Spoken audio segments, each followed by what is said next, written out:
my defense, cats are distracting. Hello! Good morning, good afternoon, and good evening.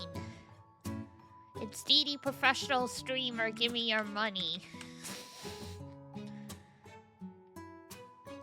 I never make mistakes. Never. How's everybody doing? Happy Friday. Hi, Ranger. Good grief. What was I up to today, besides being bored out of my mind?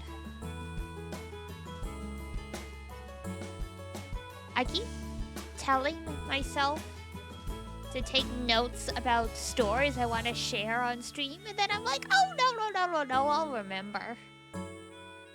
And then I sit here. I'm like,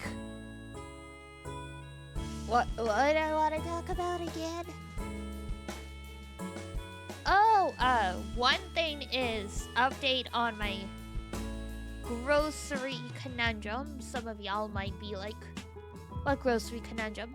A few weeks ago, back before I cut the ties with the Instacart, they delivered the wrong order and they're like, oh, well, you can donate it or trash it. And I'm like, well, I guess I'm trying cottage cheese for the first time. Because you can't donate that, and I'm not throwing out a whole tub, especially when it's technically free. Because they give you a refund if the order's incorrect. It's not terrible. I don't think I would buy it on my own, though. I eat Greek yogurt, which is fine. But something about the lumpy texture of the cottage cheese bothers me. The neurospicy struggles. Those of y'all who have issues with food, whether it's texture, appearance, smell, whatever, you know what I'm talking about. I'm just putting it in smoothies to, like, help use it up. Completely forgot Bella. You forgot Bella left the cats with you. I was like, how'd you get it? Magic. Meow.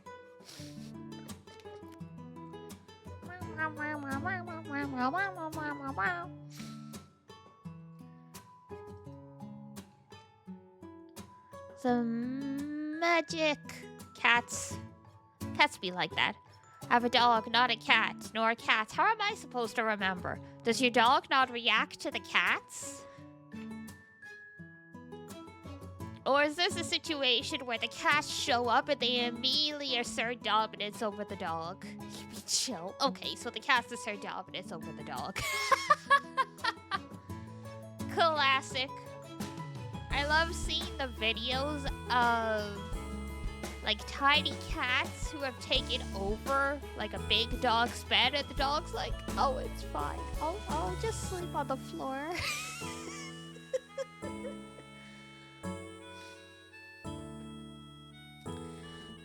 Apex predator, nuh-uh. Not cats.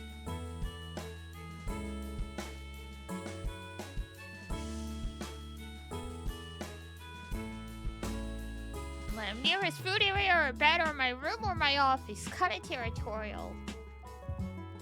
Nasty dog. I mean, that's pretty normal for dogs and also cats.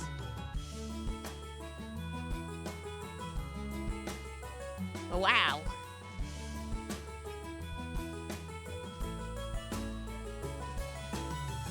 Are you trying to eat my towel? Girl, what are you doing? Huh?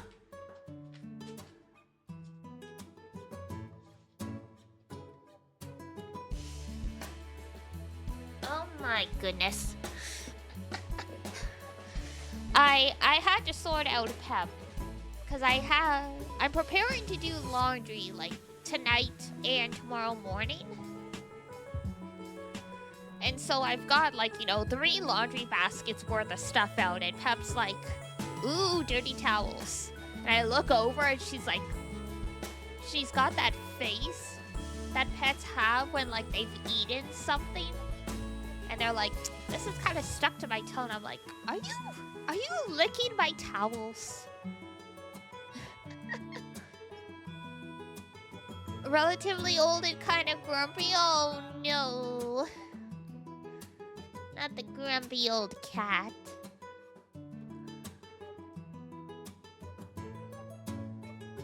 I love it, but yeah. Good evening. Hi, Zon. Yeah, some cats can be a little bit nasty. Usually, that's a consequence of how they were raised, like especially if you like take in a stray cat. A lot of times they're a little like, yeah. Zonston. Is that the new name, combining the legal name with the username?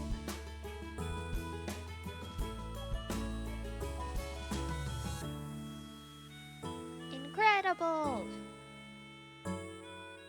That's a new one.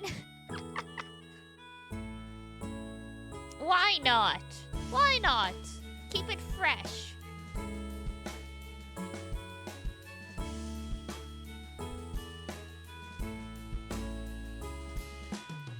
Now we've got the Venn diagram. It's like things the boy is called online.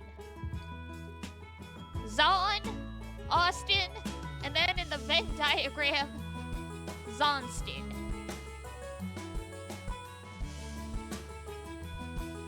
Arc doesn't work quite as well, but you could arguably put that in the center as well.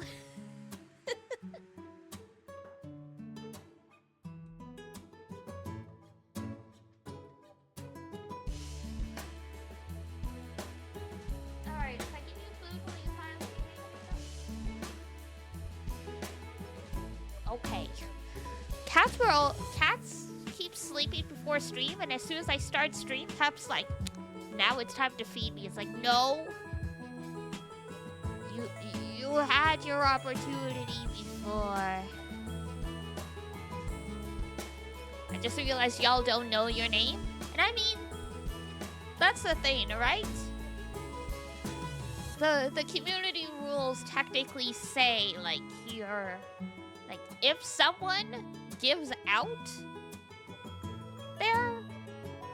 their name, then that's like one thing. But the whole idea is, it's like, generally keep your personal information to yourself so no one can get doxxed. Like, is that an issue the Moonbeams really need to worry about since we're a small community? Probably not. But I made the rules with the idea that it's like, it's easier to enforce things that have been there from the start rather than having to tighten up the rules if you suddenly go viral and your community explodes or something.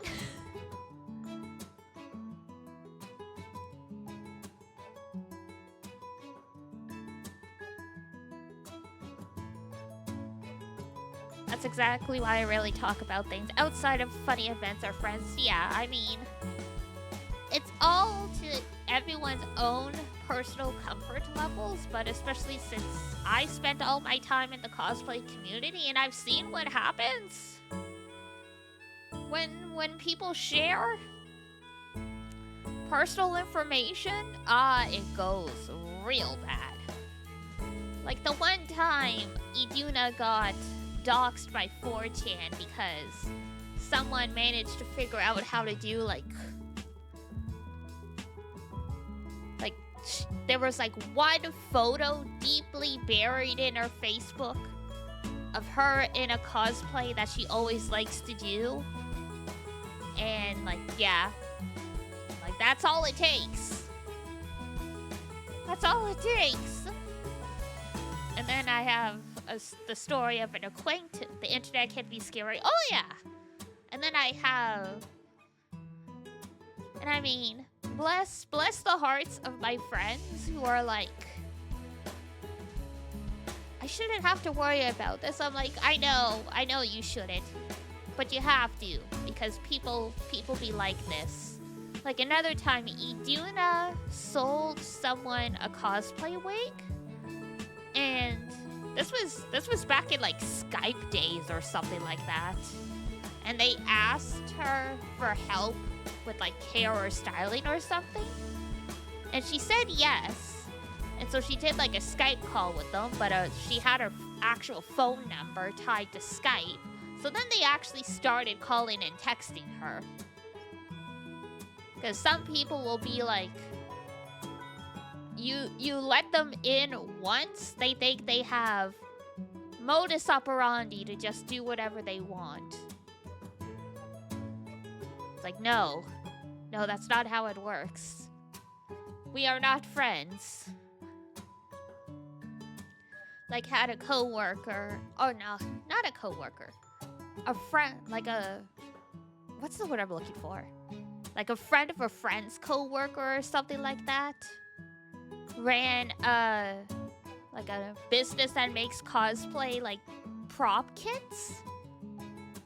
The one time they decided to be like... This was before they had, like, an office. And, like, you know, they were working out of their apartment living room. The one time they were like, I'm too lazy to take the subway all the way down to downtown to like meet at a neutral location for like, you know, this like handoff. Because the person wanted to like pick up or like whatever. And so they gave them the address to their apartment. Just about the dumbest thing you could have done, but hey, whatever. So yeah, dude just would randomly show up wanting to hang out.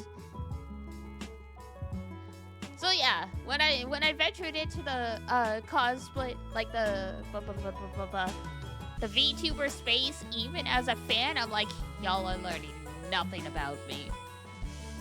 Never. Like there are some people out there who are like, hey, let's do like, you know, the VTuber versus like the face reveal. I'm like, no. Because then y'all can reverse image search me. And find my personal information. No. No. The amount of effort it takes to be able to scrub yourself from the internet after like, you know, 15, 20 years of leaving digital footprints, it's next to impossible.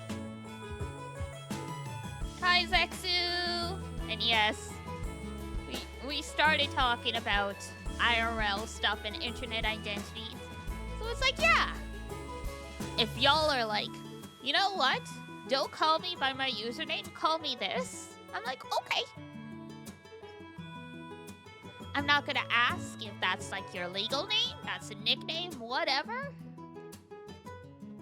Like for all I know, like you just pick, like this is like the name you're picking because like you're thinking of changing your legal name, whatever.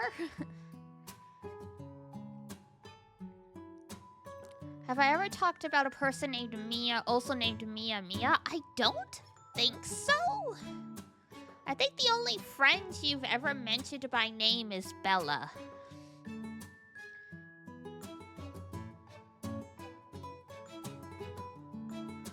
Four-leaf clover potion, though. All right, Zexu. Time to get on the gotchas. What you gonna get? What you gonna get? Bella ain't her first name, that's just what I call her? Okay, fair enough. I said by name, as in a name. Fair enough that it's not like her, like, legal name. Just, you know, I don't have anything else to call her. Ever a person with my name? I mean, your name plus the fact that you've disclosed what country you live in, which is a small nation, really does narrow it down. But the thing that works in your favor is you're like out in the middle of frickin' nowhere, so it'd be really frickin' hard for someone to like swat you.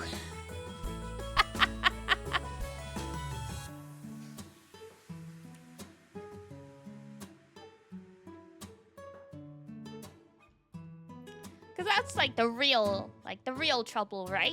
Is someone from a country that has like the ability to track you down and like figure out the laws to do something. Like, people getting swatted and stuff like that. Like, easy enough in the US because, you know, it's like 911 wherever you are. Blah, blah, blah, blah, blah. How are you gonna call that into, like, you know, an island nation? Like, first of all, how are you gonna... You gotta spoof the phone number for there. Is the infrastructure there for that? Like...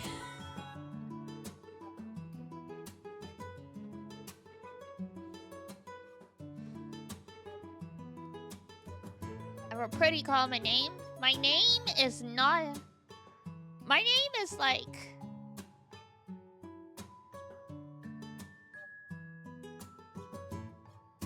Mostly to save time for describing her personality so you can grasp how goofy she is. Just the fact that she's goofy tells me plenty. So fair enough.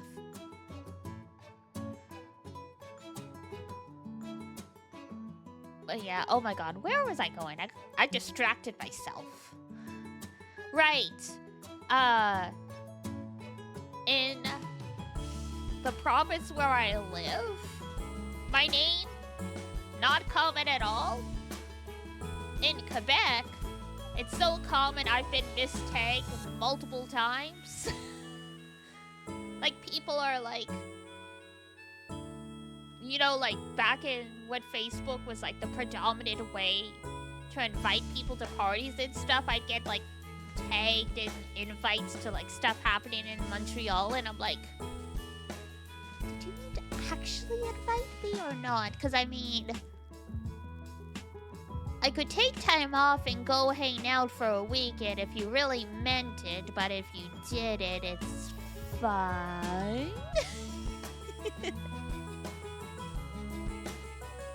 Alrighty, give me 1 sec. I'm gonna be right back while I feed the cats and also get the game going. And then it's time for UMINEKO, so hold tight while Pep just tries to knock over this lamp. No. No. Bad girl. What am I gonna do with you, bad girl? Whoops. One more. There we go. Alright, 1 second, 1 second.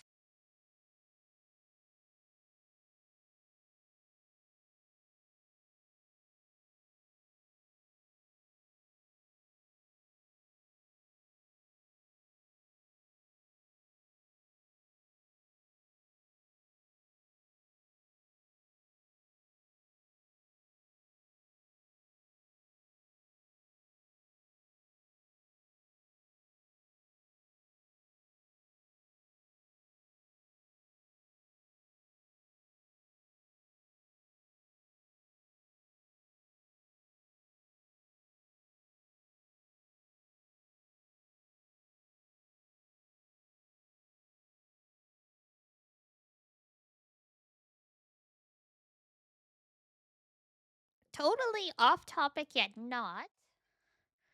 Hello. I have the ending for Hunter x Hunter stuck in my head. The third ending for Green Island specifically.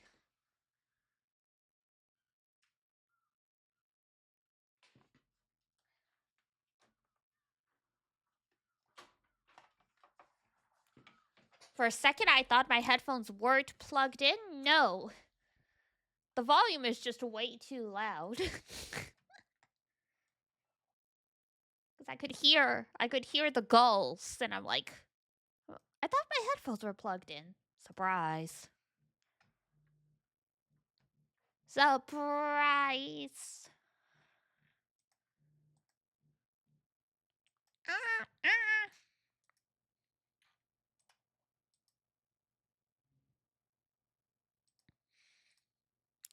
The gulls be yap, yap, yap, yap, yapping.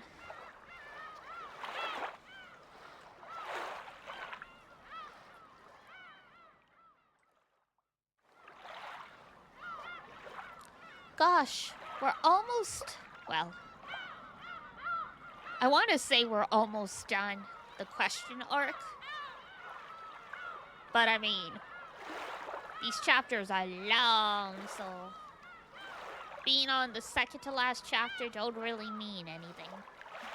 Now I'm making myself bigger. Hello. Hello, everybody. And while I'm thinking of it, what if there could be two minds in one body and they were both weird? Ah, yes, the two wolves.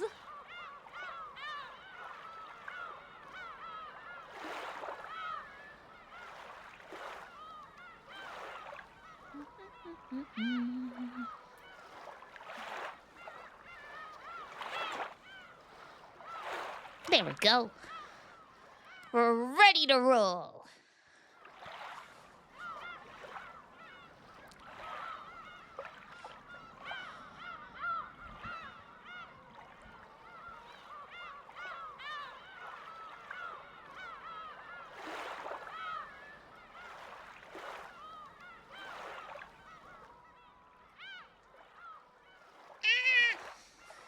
Alright.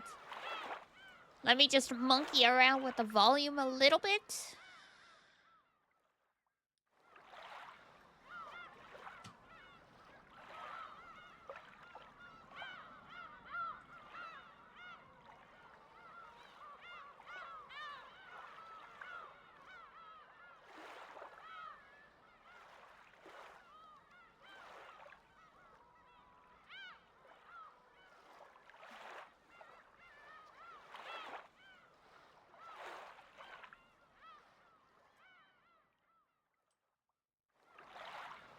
There we go. Hopefully that's good. All right. Last time we played, Shannon, Kanon, and Genji were sacrificed in the first Twilight. We do not know who the other sacrifices are because for the first Twilight there has to be 6 people. Oh, right. It was supposed to be all the servants that are getting axed. I think when we last left off, we briefly jumped to Goda. And then we stopped. So let's bring that monitor closer to me so I stop slouching.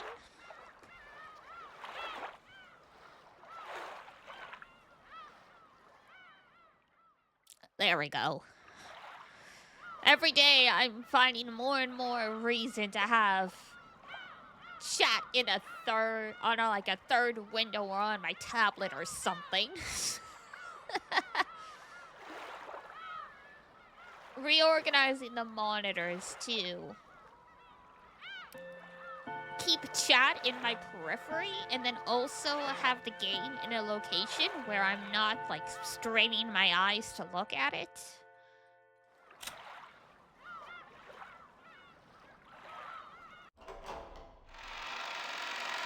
Ah, yes. Hello, Goda. My name is Golda. I am a Shift.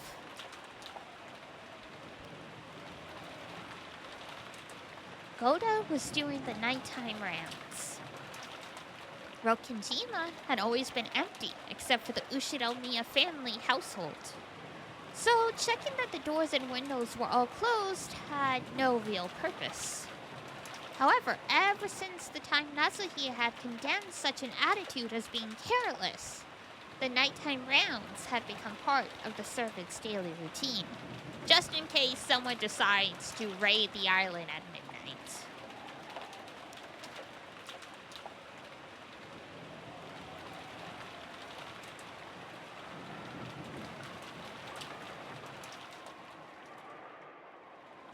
In the first place, Natsuhi had ordered this had ordered this because of the occasional witch disturbance.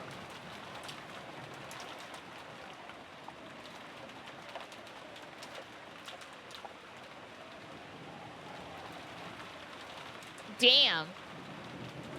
You straight up got taken advantage of there, Ranger. I don't think that's so much as weird as, psychologically manipulative.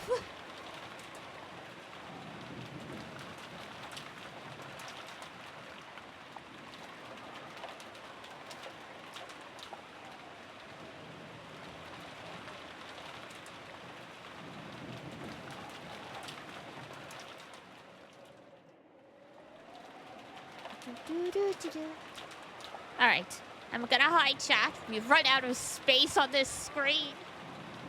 So I can still see you guys, but you will not see yourselves on the screen.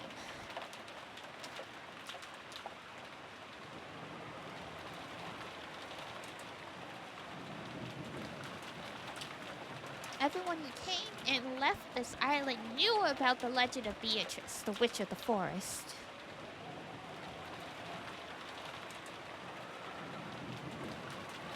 This is quite common. Yeah, you're an easy target, apparently. I hate to say it. Because I'm sorry, no girl actually forgets her purse. Forgetting a wallet? Maybe? But nowadays, everyone has Apple Pay or like Google Pay, so that doesn't really fly. Why me though? I mean, have you ever told them no? I will not pay for your stuff for you? Because that would be why. If you don't tell these types of people no, they will just keep milking it until you do.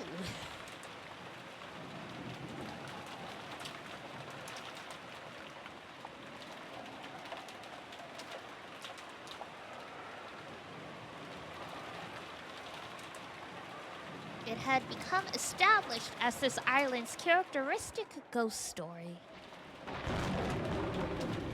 Thunder and lightning, very, very frightening, yeah! Yes, it didn't work. Yeah, but you still paid for their stuff, right? If you told them, oh, you did bring your money, then I guess you gotta put all your stuff back. We could go back to your house and get your purse. They would probably eventually stop if every time you told them no.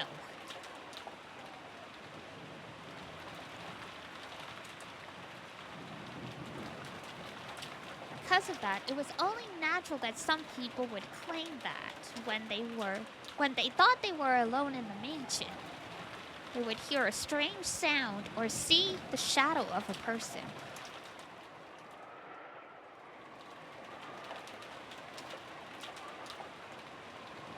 However, when that created a little too much of a disturbance and reached Natsuhi's ears, she made a fuss, thinking some suspicious person might have been entering and leaving.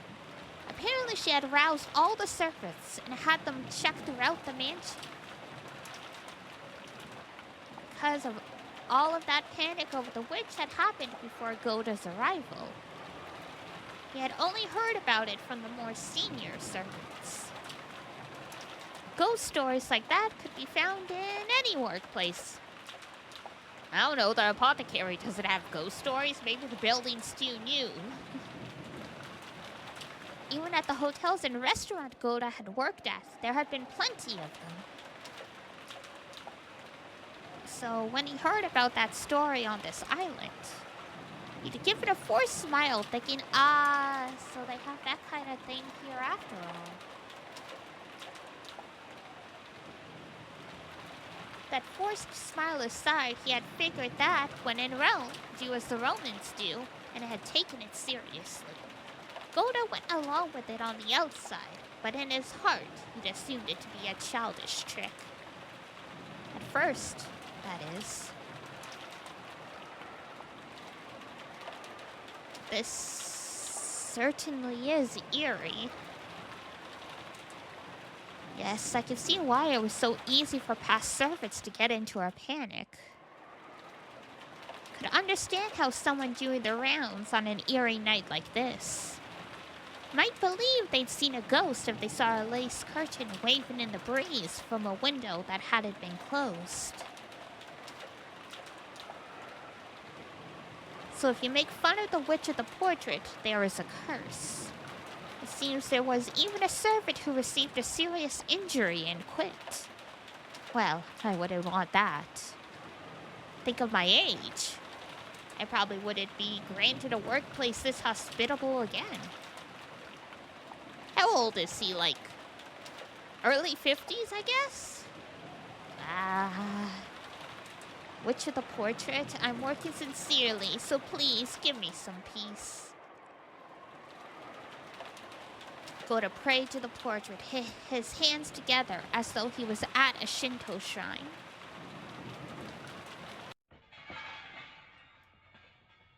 Hello? Mr. Obama? At that time, he thought he heard a sound. The kitchen? Was that the sound of something metal falling on the floor? Maybe a mouse or a cockroach had come out and knocked over some of the dishes. That is an enormous cockroach. Even a mouse is pushing it a little. A rat? Maybe. Rats are pretty beefy. Mice are itty bitty bitty cotton balls. No. How could that be? It was usually cleaned thoroughly. Thinking he'd check out what that noise really had been, Goda entered the kitchen. Rule number 1 of horror situations: do not go check out the weird noises. He turned on the kitchen light. When he did, he heard a strange sound. Clink, clink, clink, clink, clink, clink, clink, clink, clink. To Goda, that sounded... To a cook like Goda, the sound felt like the lid on a pressure cooker or something shaking. Surely there wouldn't be a pot on the burner when no one was in the kitchen. Even if someone was using the gas, walking away from it would be quite dangerous. Just in case, Goda decided to inspect the area around the gas range. Moral of the story, don't go out with friends anymore, and if you're gonna spend your money on someone else, spend it on the cat girl. Yeah, give me all the money. I'll put it to good use. I'll buy more games and play them for you. What is this? When he did, in the corner with the gas range, the pressure cooker really had been set out, just as he thought. But the flame wasn't on, and yet the lid was clanking. Was something fermenting and leaking gas? How could that be? Then, was there a mouse or something inside? How could there be? Ridiculous. When people were watching, Goda acted as though he had a bold personality fitting for his build. But he actually had an unexpectedly timid side to him. Everybody's got 2 sides. He was frightened that there might be something inside, and he couldn't bring himself to check it carelessly. In his cowardice, he grabbed a nearby wooden pestle, and with a clunk, he tapped it a little forcefully against the side of the pressure cooker. When he did, the clanking sound suddenly stopped. He should have been relieved that it had stopped, but the fact that it had stopped when he'd hit it was even more eerie, and made him even more suspicious about what was inside.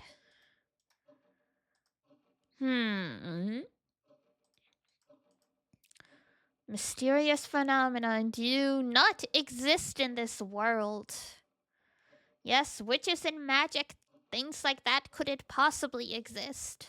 All phenomena can be explained with science, as if monsters and witches could exist. He repeated that many times, trying to build up his own confidence. The gap between what he was saying and what he was doing was quite comical.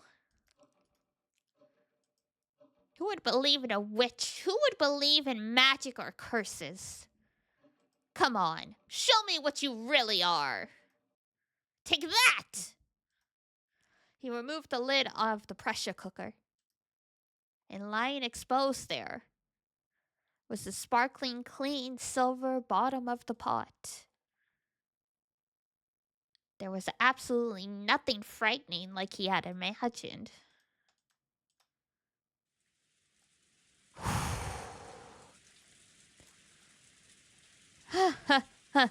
It's totally natural.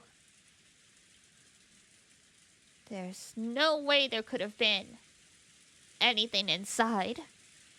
By now, Goda realized that he had been a coward. So while he still had some doubts as to what had caused the lid to make that sound, he figured it wasn't a big problem and decided not to worry about it.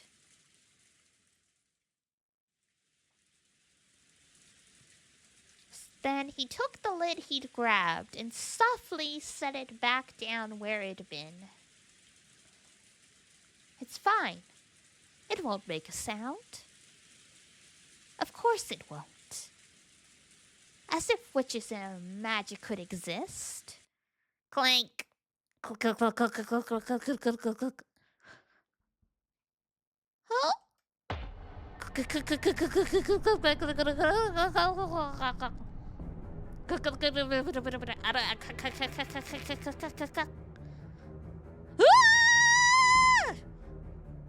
All the pots and dishes in the kitchen started clanking at once. It grew even stronger so that finally the lid to one of the pots fell off. And from inside that pot, a slender white arm reached out. Lids fell off the other pots one after another, and another, and another. Yes! The witches could exist! As if I believe it!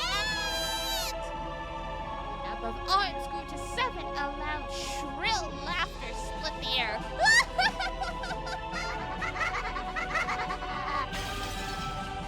What a letdown! Too bad that someone who can make such delicious food is such a lightweight.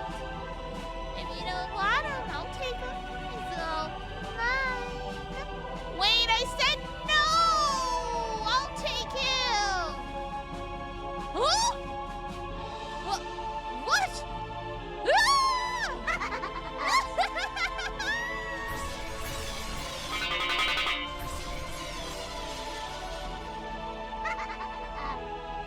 Press G for Goda. Come on, let's search. There's only one more. That old hag. Where is she? She isn't in the mansion. What about the guest house? First one wins! First one wins, right? Come on! Search! Search! Find her! Find her! Don't be noticed by the relatives in the dining hall, right? And don't get noticed by the kids in the guest house, right? Search in silence! Kill in silence! After all, it's still just the first twilight. She isn't in the guest house. She wasn't in the mansion either, right? Hey, I found her! I found her! She's in the rose garden! She's standing around there without an umbrella. She's already given up. All mine, all mine, all mine. You blockheads can just sit there and watch. I told you, no, that was mine. Come on, if we take any longer, we'll be scolded by Beatrice-sama. Let's take care of it all at once. There, found her, surround her. Come on, let's get along and do it all at once, okay? Die!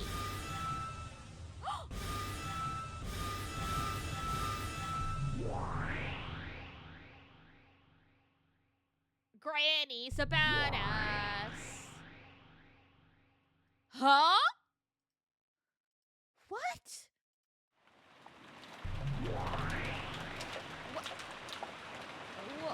What is this?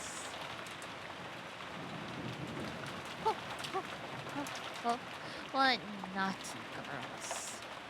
You wouldn't happen to be friends with that child, would you? Just what is this old hag? There's gotta be some mistake. One more time.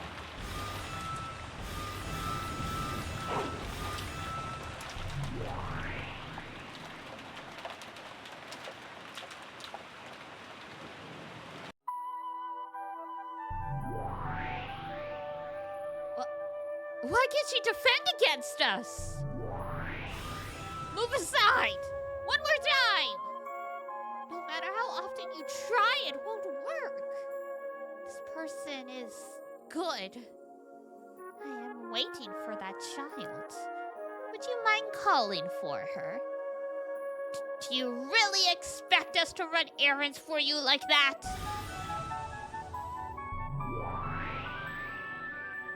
There's no need.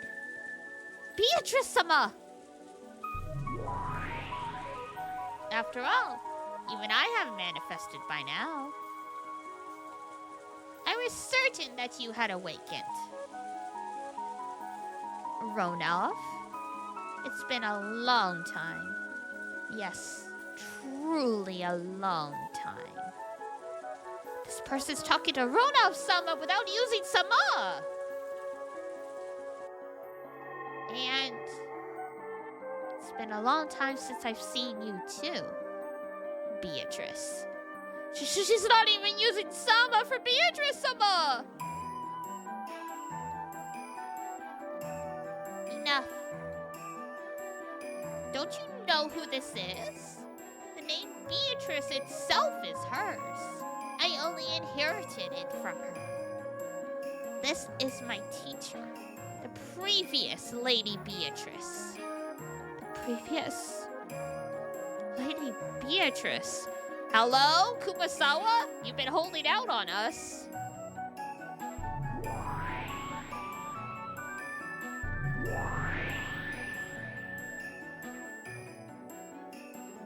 Gold butterflies appeared in ones and twos from the Garden of Roses and began to gather around Kumasawa. Then, after she was wrapped in a golden sparkle, she burst and disappeared. And Kumasawa's form was no longer there.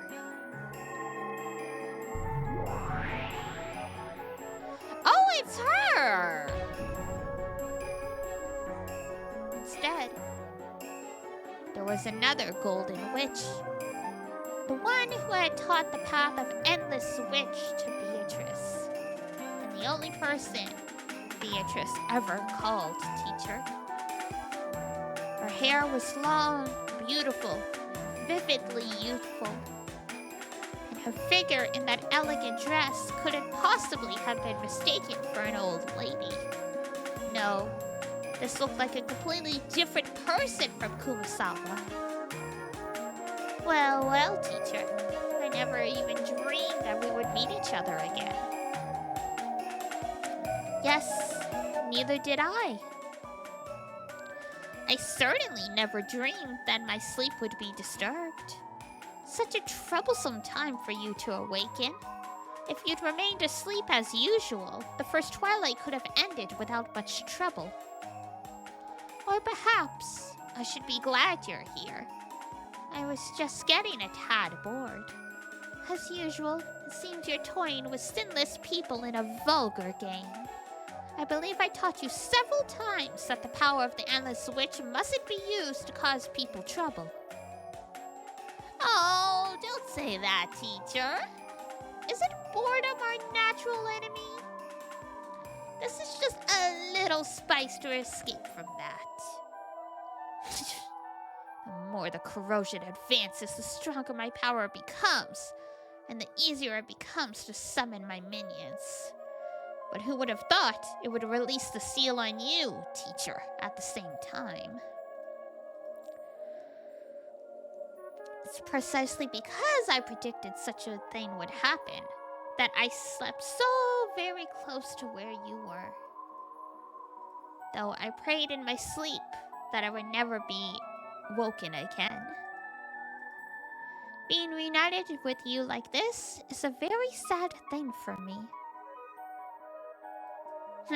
You're as cunning as ever, teacher.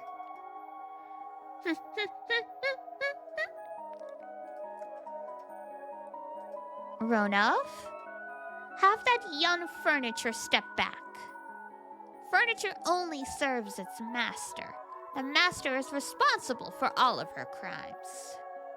Certainly, Madame Beatrice.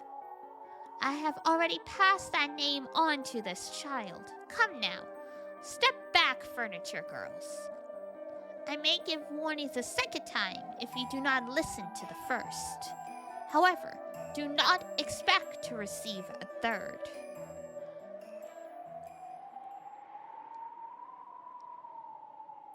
Step back, seven sisters of purgatory. If you get dragged into this, only dust will remain. Back, everyone. Thrown over the seven sisters of purgatory retreated. After that, what remained was the Beatrice whose daring expression didn't falter, and the teacher Beatrice who had given up that name and wore a composed smile.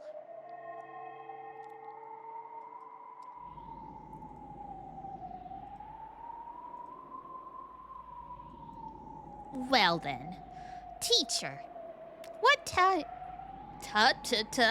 what tea shall I prepare for our long-awaited reunion?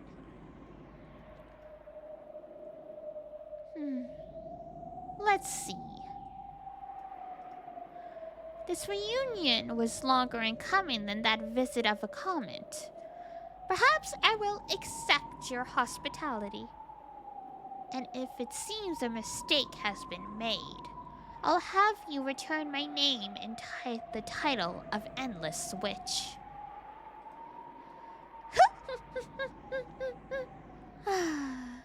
So even the title of Endless Witch has a license renewal policy? As you wish, teacher. See how splendid your disciple has become. And see how far she surpassed you so long ago.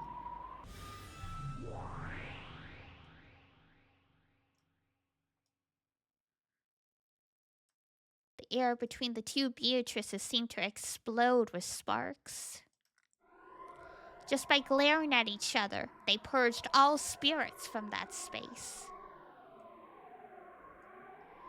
As they watched, the seven sisters shivered. Now there's a tongue twister. Seven sisters shivered. Seven sisters shivered. Seven sisters shivered. After all, if they had retreated just 3 steps less than they had, they would have been turned to dust by now. So come, Beatrice. Surrendering my name to you is the only regret I have in life. I will now correct that error by my own hands.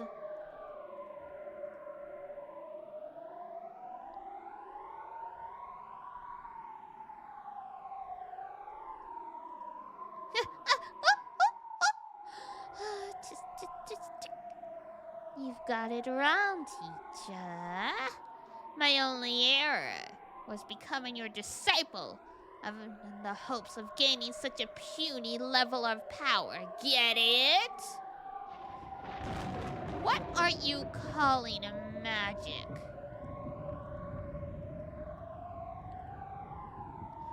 What are you calling the Endless Witch?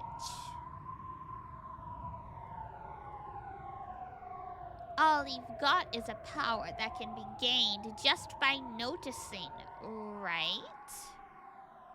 And you act as though that's so great and impressive. Your turn's long over, teacher!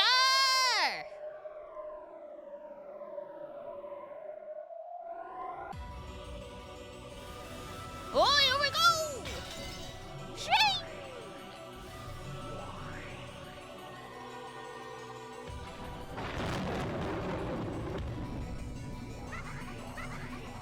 Oh god, she's multiplying!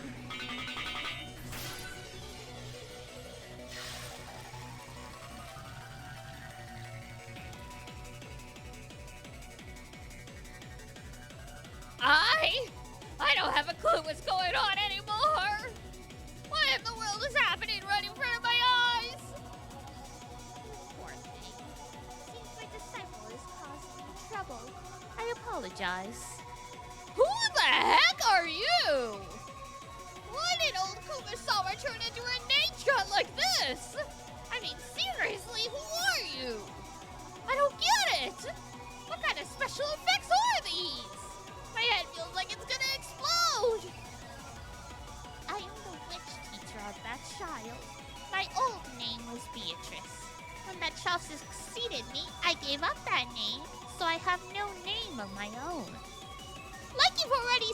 disciple's been a real pain to me. Please take responsibility and do something. No, wait. I don't believe in stuff like this. As if witches and magic could exist. I won't accept this messed up battle. Damn it, what should I believe?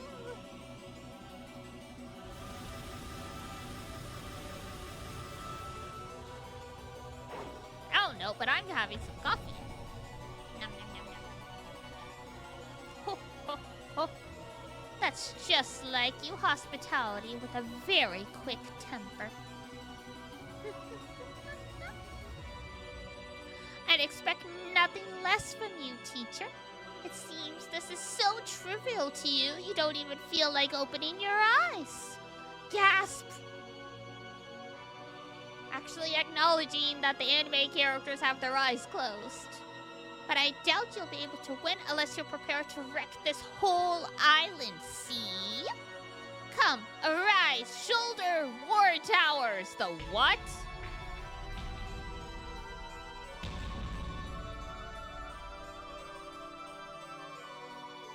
Okay then. In response to Beatrice's summons, a terrific earth tremor split the rose garden. And on either side of her shoulders, two massive war towers sprouted and stabbed into the heavens. They stretched up to 100 Merute? What the heck is Merute?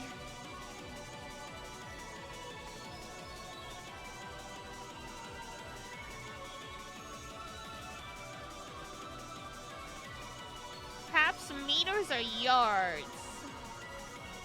It's a reference to Nazca, the Valley of the Wind. Now that's a random reference. Shout out to the first Studio Ghibli movie. They were war towers of the Guards Army Corps, which had prevented even groups of ancient heroes from invading their sacred grounds. As Beatrice elegantly floated in the gap between the massive two-headed towers, she looked down on her teacher, sneering with a sense of absolute superiority. With the two massive towers lined up behind her shoulders, the witch looked very small, like a butterfly dancing between huge trees.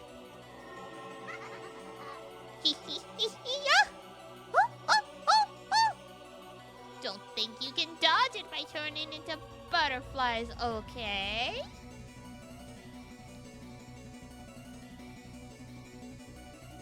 The density of the Twin Towers barrage wouldn't just make you a pinned bug sample, it'd make you a madly stopped pincushion, right? Over 720 ports opened on the towers, and godly soldiers readied their multi-shot ballistas. Damn.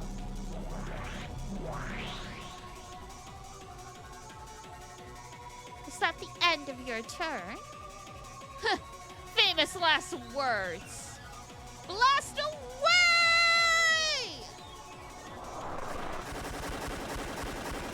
God, this is bright, my eyes.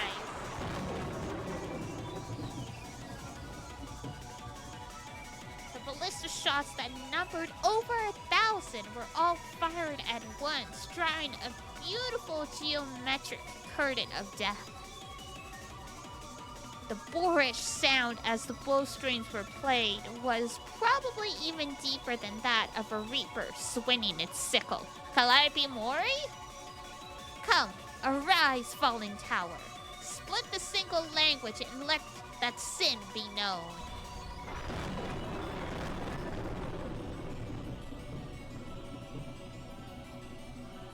What the heck is going on here?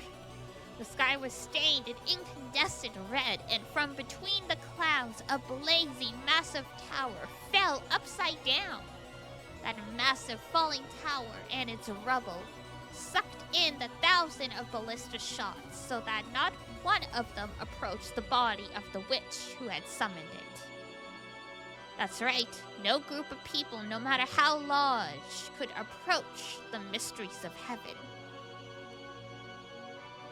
That was the reality of the fallen tower. As I'd expect from you, teacher. If you do something, you always do it big. My turn isn't over. Come, arise, sons of Ivaldi! Bestow upon me a worthy spear. As the massive crimson tower that had fallen made a terrible, gold-colored explosion, a massive spear appeared from inside those flames, so tall, like a tower, that you had to look up to see all of it. It was too large, even for a giant's hand. That divinely beautiful spear of the gods was so massive, it gave the illusion that the fallen tower had turned into a spear of the same size.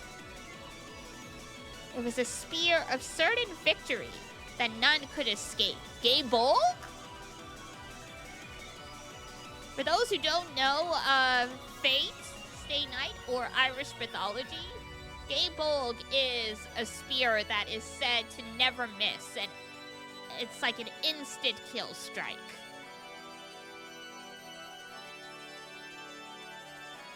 Looks like your twin towers won't help you now. How foolish to block off your means of escape on both sides. You can't defend against even a single spear. But she snapped her fingers in command. The massive tower-sized spear shot at Beatrice like a lightning bolt. It aimed right for the middle of the center of the Golden Witch's heart with extreme precision. As she danced in the gap between the towers like a butterfly, slicing straight through the air like a flash of lightning. Ha! So you use Gungnir at a moment like this. Oh, never mind, it's not Gungnir. Or sorry, it's not Gaybolg, it's Gungnir. You really are incredible, teacher. Burst, useless towers! Arise, giant soldier battle line! Fully block that divine spear with your shields and chests! The soldier war towers exploded in gold. They became several billion gold butterflies. So many butterflies! Those butterflies took the shape of 7 massive armored soldiers. Each stretched a full 50 merite into the sky. And they lined up in front of Beatrice, protecting their master and holding massive shields that towered like windmills.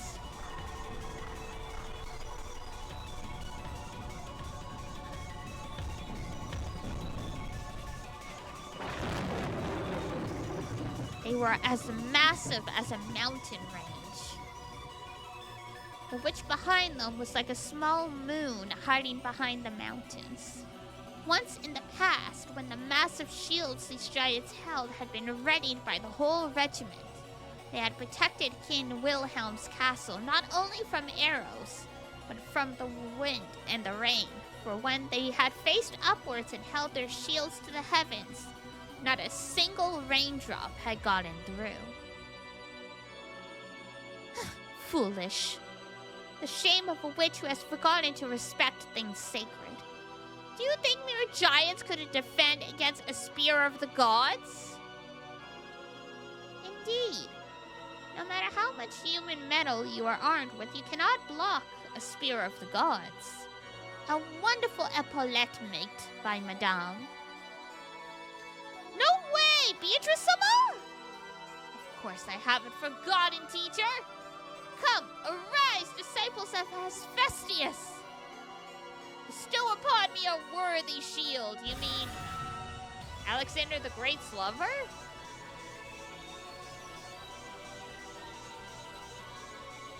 A golden whirlwind arose at the feet of the giant soldiers. It was a cloud of countless butterflies. They attached themselves to the massive shields like gold leaves, sparkling like they were a golden mirror. It was the absolute defensive wall given to a goddess by the chief of the gods. the Aegis shield.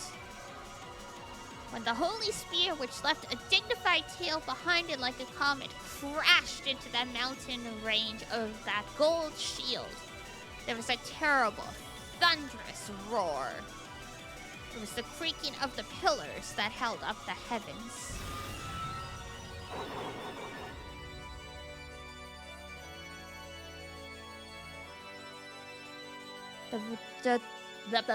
Let's try that again. The divine spear spun around and around and was sent flying in the direction of the setting sun.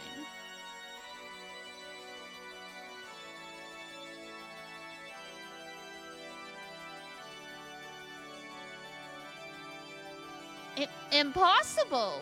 She defended against the divine spear! No, that is not correct. The divine spear avoided her. It is the law of the gods that an absolute spear and an absolute shield must never fight one another. Ah, yes. So, fun fact, the Japanese word for contradiction is made up of the kanji for spear and shield for this exact reason. For like that super, for the folklore slash myth about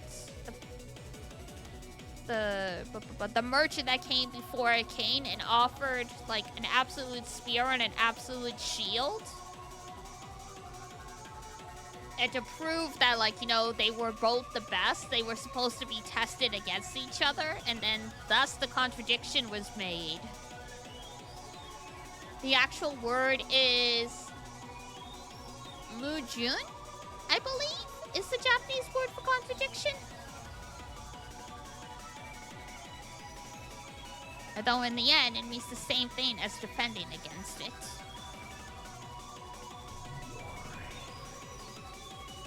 Your skills have improved from engaging in these fights so often. Or rather, it seems you're still as bad as ever at this kind of game, teacher.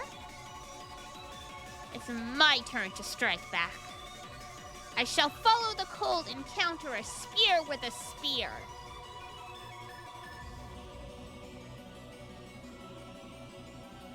The giant soldier battle line, which had blocked the divine spear, released its holy gold shields.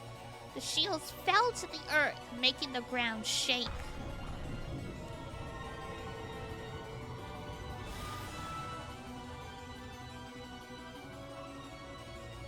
When they did, another gold whirlwind arose, and the 7 gold shields changed their form into 7 massive spears of lightning lying on the ground.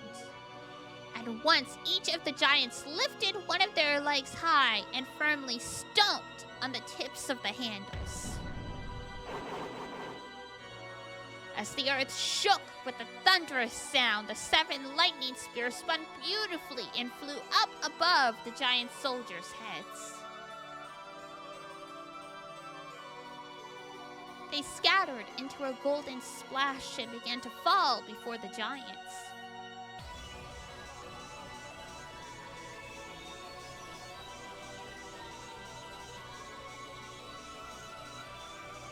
Sorry, was having a drink. Each of the giants squared off, and with the force of their whole body, they kicked and smashed them. The broken pieces numbered exactly 30 and became lightning spears of exactly the same size as the originals, which made 210 for the 7 giants. And all of those burst at once, with each splitting into 30 thorns for a total of 6,300. They became a barrage of thunderclouds drawing a beautiful geometric pattern. And then each changed into 3 bolts of lightning, so that 18,900 thunderbolts shot at the predecessor Beatrice. Okay, calm down. We get it. You like splitting things.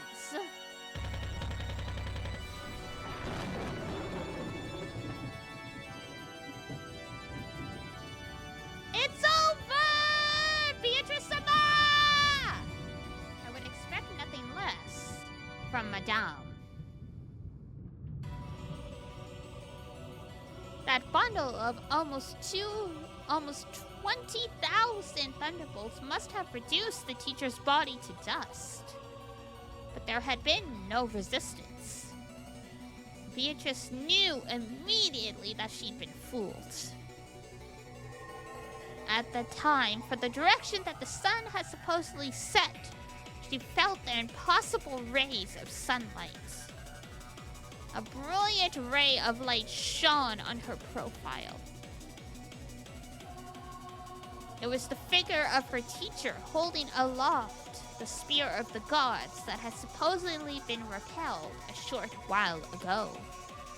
She bore a sparkle like the sun on her back and made it shine on the incarnation of darkness. As Beatrice watched, she was trapped like a mouse in a cage, cornered in a dead end formed by the giant soldier battle line. By now, the predecessor Beatrice had seized a position directly alongside that line. Playtime is over, Beatrice!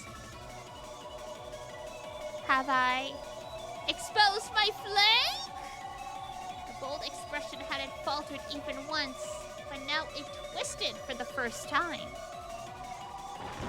Faster than Beatrice could flick her tongue, the predecessor Beatrice released the holy spear. As it leapt through the air, it changed its form once more. Come, arise, the Vanguard brothers. Bestow upon me the giant smashing iron hammer of the heavens. Oh dear. Now we've got Mjolnir. Giant soldiers, protect me! What are you doing, you blockheads? By now, it was no longer a spear, but the whirlwind of a massive hammer that raised a sound like a windstorm as it flew through the air. It was a legendary hammer that had shaken even the king of the frost giants. Yeah, it's Mjolnir. So, the giant soldiers couldn't escape from that fear. So regardless of how strongly their master ordered them, they couldn't get in the path of that hammer. Back rake mat! Or mate, I guess. Checkmate? Rest in peace. Damn it! For the whirlwind of that massive chunk of metal, Beatrice was nothing more than a mere speck. The instant the whirlwind started to suck Beatrice in, she appeared to change into a massive war tower.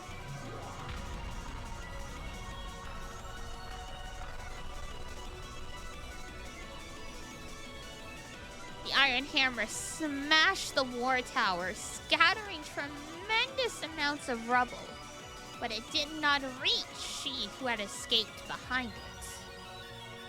Furthermore, when the smoke started to settle, the war tower had sucked in the massive iron hammer without crumbling and blocked the way. Even the giant smashing iron hammer couldn't break through the final tower protecting the witch. However, this war tower was actually the witch's last trump card. It was a war tower for dodging that could only save her from danger once. But this tower was impregnable. No weapon could break through it.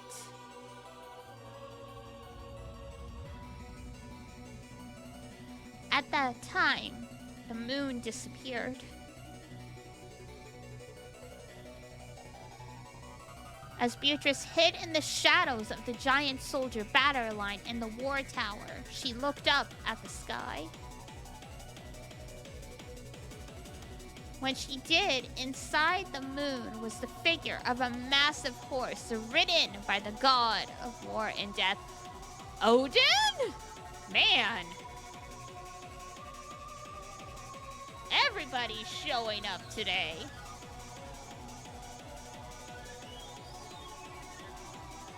The predecessor Beatrice rode the horse with him. cloak had blocked the moon and swallowed it in an eerie shadow. And the spear of the gods was in his hand once more. In other words, it was a godly knight who had jumped over the ramparts formed by the giant soldiers in the war tower, attacking from the heavens.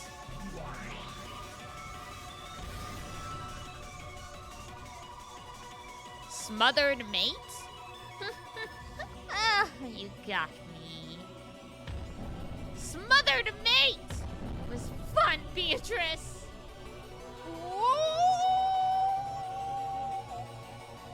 The struggle to the death between the two witches with the same name was over. I like how the music stopped. Just briefly. The spear that had been launched from the heavens pierced the ground.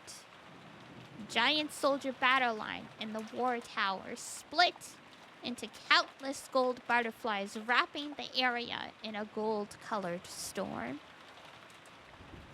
Then came the sound of thunder. And the sound of the falling rain and wind. He looked around. The rose garden was empty. The butler and the rest were watching the two witches confronting each other.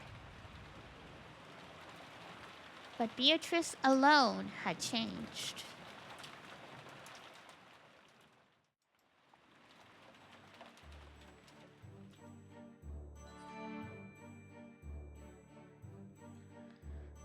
She had been pierced straight through by the spear from the base of her neck and her right shoulder to her left buttocks. Ow!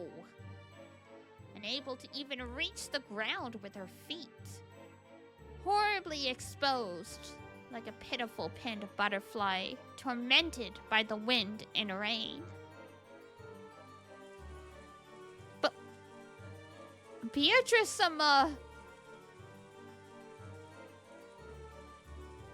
as expected, a truly fearsome person.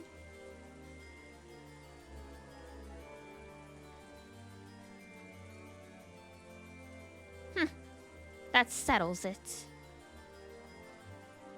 Beatrice.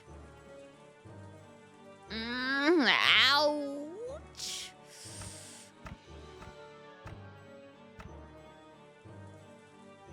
Beatrice wore a bitter smile of false courage, but a strand of blood dangled from her mouth, making her look even more pitiful. The title and power of the Endless Witch, you will return them to me now, along with the name Beatrice. You are too immature to call yourself an Endless Witch. Stop. Forgive me, teacher. I was just fooling around, okay?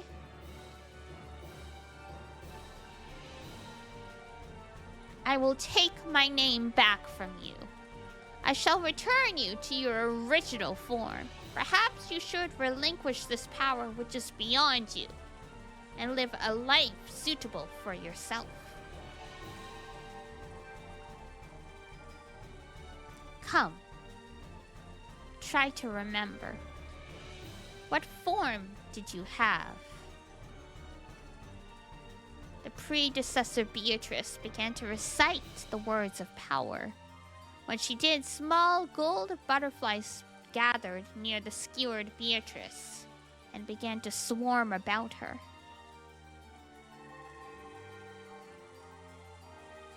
Like butterflies sucking the nectar out of flowers, they began to suck the magical power out of Beatrice. And it seemed to cause her intense pain. A cry of anguish issued from Beatrice's mouth. She no longer had any power to resist it. Come, try closing your eyes. Try to remember. What form did you have? Come, Beatrice. repeat it with me. Let us sing a song together. Then it will be over soon. Let us end your pain as fast as possible.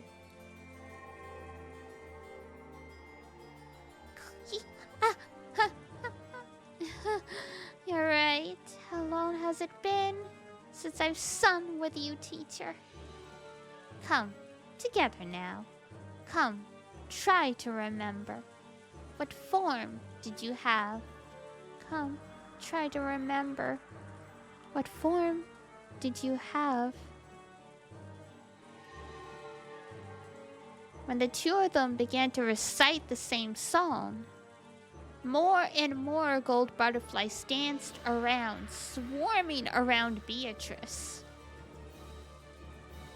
It will be all right, milady. You will lose your place as my disciple, but that will not change the fact that you are the lady I serve. After that, I shall read a book for you again. I shall bake you apple pies once more, just like it was long ago. Come, try to remember.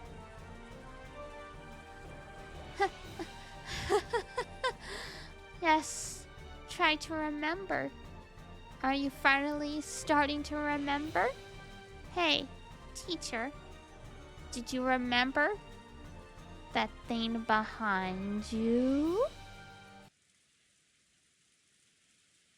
What is this?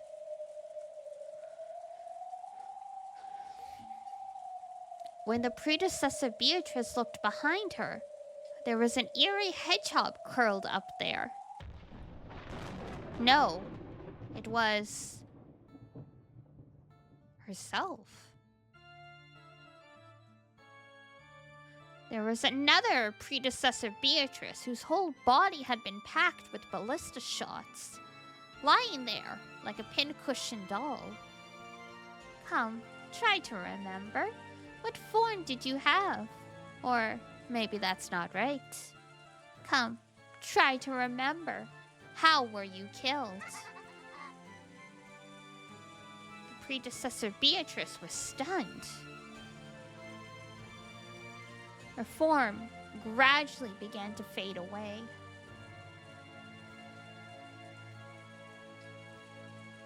This is... When did you...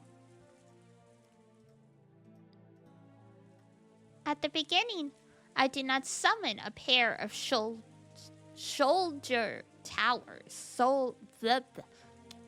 I know it's supposed to be a pun on like soldier and shoulder. But why is it so hard to say? My God. There were 4 towers. Teacher, you carelessly stepped across the 7th rank rook boundary of death created by the 2 hidden towers.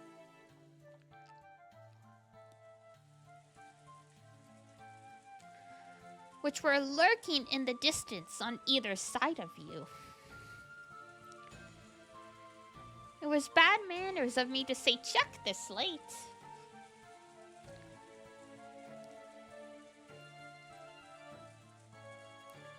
I simply must apologize.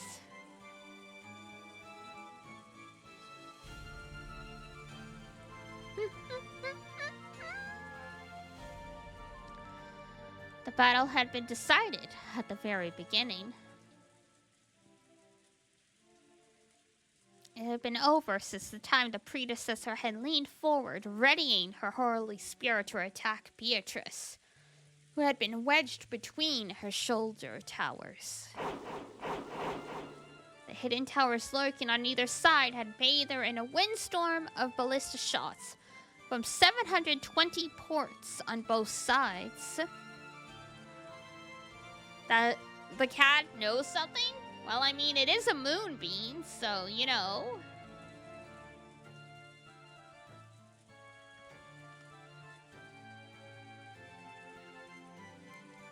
However, Beatrice hadn't wanted it to be resolved like that.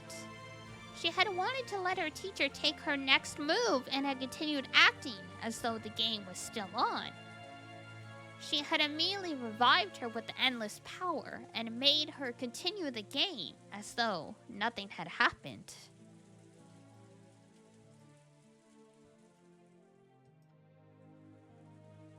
Then, the predecessor slowly remembered that she had already been killed and began to vanish completely.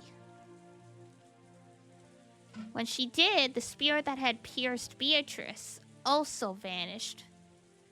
I love everything about that little guy. Absolutely adorable, right? They're so cute. You guys are so cute. With your little nubby paws, the face, the bow, right? I like the little eyebrows too. It makes them look very expressive.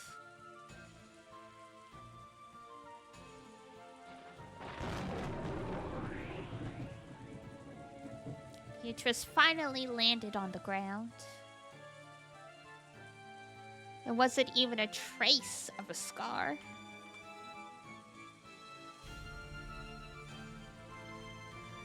It was fun, teacher. If you want to play again, I'll revive you. Anytime. And once we've had some fun, I'll make you remember that you're a corpse again. See? I did everything you told me to, right? Didn't you all tell me to always put my toys back in their boxes when I'm done playing with them?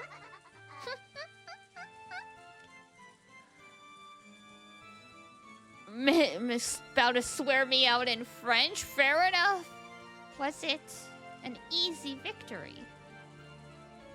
You fool, it was a tough one. If I had tricked her with the 4 towers, I would have been the one dead. As I'd expect from teacher. But now I can stand proud. Now I have completely surpassed teacher. Ronoff, clean up teacher's remains a bit. I haven't lost my respect for her that much. Certainly. Tonight's first twilight became a little too riotous. A little cleanup will be necessary. I shall see to it immediately. Goats, it's time to clean up. When Ronoff snapped his fingers, blazing, sparkling eyes began to blink open in the shadows, and darkness, becoming goat-headed attendants that appeared one after another. One by one, they wordlessly stood at attention in a line behind Ronoff's back. This time, what shall be done about the 6 corpses? Another closed room pattern? I'm in no mood to think now. I will leave it to you, Ronoff. An extraordinary closed room to torment Battler, if you would. Certainly. Then it shall be extraordinary.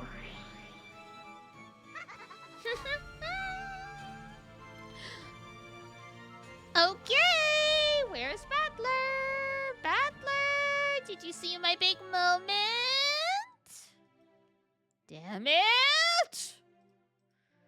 After being shown that screwed up magical storm, what can I deny?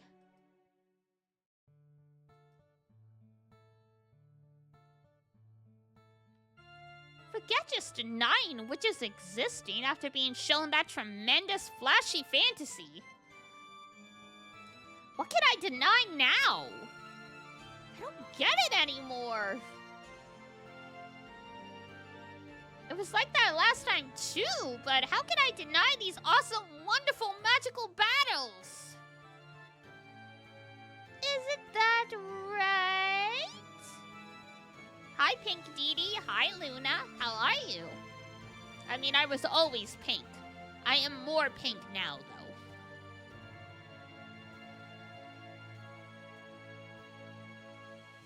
After watching this, you can't talk your way out of it, right, Pinker Dee? The pinkest Dee. Okay, Battler. Let me hear some ridiculous reasoning.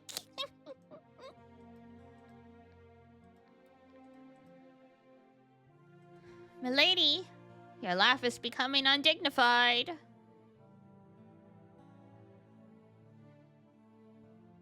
Oh no! Umamusume problems. Oh!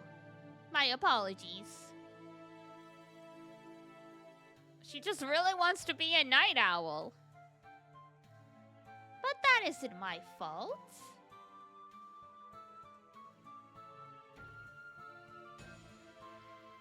If Battler tightly closes his eyes, grinds his teeth, and shows me that ever bitter, so bitter expression,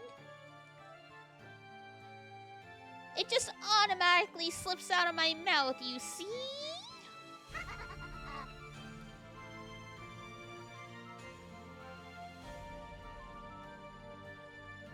So, Battler-sama, why don't you return to the table without losing heart? You just gave up? Sometimes you just gotta accept the RNG is not on your side today. Milady is expecting your counterattack, you see? Quit messing with me! How the hell can I make a counter-argument?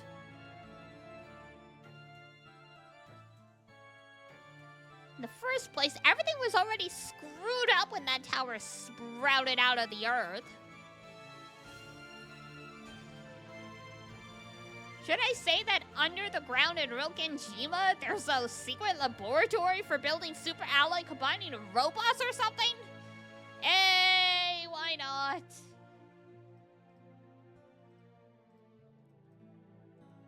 And that pushing a button can make these strange towers sprout up.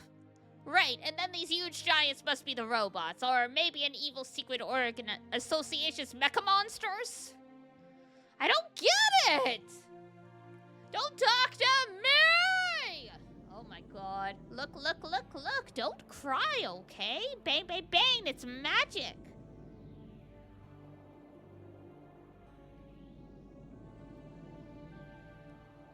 If you want, I'll crush the moon and make comets fall like rain. I can even bury the whole island in those massive-breasted Nachans you like so much, what? Come on, look, my turn's over, see? Show me your response, launch your counterattack. You can't, can you? Except that there's a quadrillion things you can't do. You're useless against this, right? You actually like this kind of fantasy, don't you? I get it. That's been going around in the streets lately, hasn't it? In manga and light novels and anime and movies. Some teenage brats get a whole bunch of strange special abilities and they blow up all sorts of stuff with the fate of the world on the line. Well, it was the 80s. You love that too, don't you? I know. Don't hide it. You love it, right? Hasn't the thing you love just been displayed before your very eyes? Why don't you believe it? Why do you believe it in manga and anime, but you won't believe in me? Because manga and anime is fiction. Believe it, Datebayo! You can't argue back, not after you've been shown something like this, right? Look, answer! You don't need to think, you can just obediently say, I'm sorry, Beatrice-sama. Look, try saying it. I'm sorry, Beatrice-sama. Try saying it. Say it. Don't be embarrassed.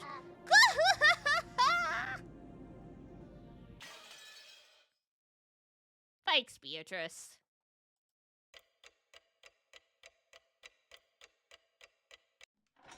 Anyway, it's 6 in the morning, I guess.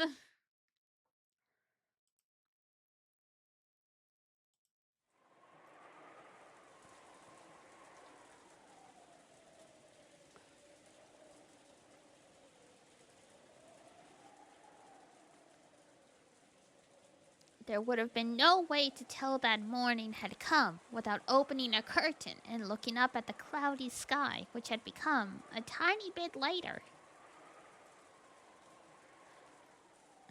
Was it a refreshing morning? All that could be heard was the sound of the rain, which hadn't stopped falling since last night, and the howl of the wind. Isn't it hard to imagine that it's morning? This horrible weather speaks for our hearts. Hey, could be worse. How could it possibly be worse? At least it's just rain and not spears falling from the sky. Thanks, Rudolph. I am Waluigi. Whether it's rain or spears, it's coming down with a bang. Is it already 6? Whoa! Isn't this enough? After this, we've got no measures we can take till the mysterious 19th person Beatrice makes her move. True.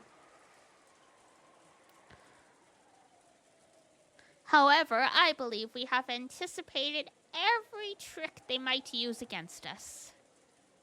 That's right. As long as a traitor doesn't appear among the siblings, then we should be able to deal with most situations. I'm looking at you, Ava. I ain't trusting you as far as I can throw ya.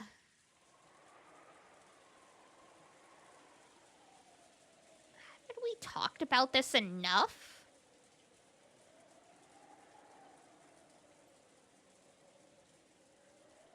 We've stayed up all night. I'm tired.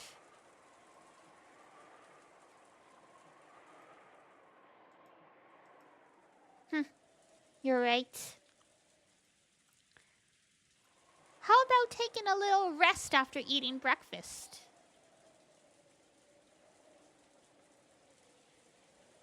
A good plan.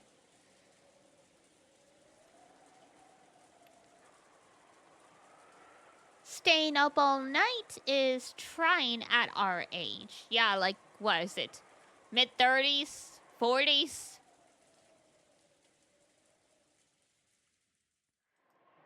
As they all stretched, they enjoyed this unrefreshing morning as best as they could. Hi, Jambola! Welcome in! We just got finished reading some crazy magical battle. All these elderly 30-year-olds. I mean, I'm being like sarcastic. They are definitely like 50-ish.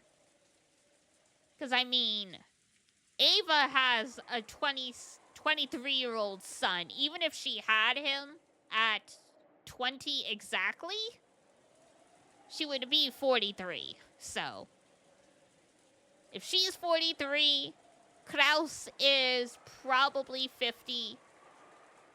Rudolph might...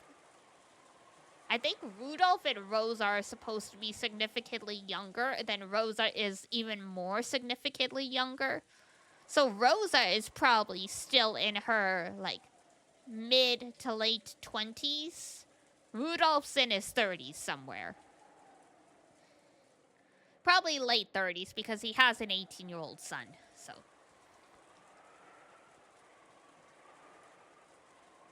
I'll go wash my face or something. I probably look horrible. Yeah, I mean, that's my secret. I always look horrible.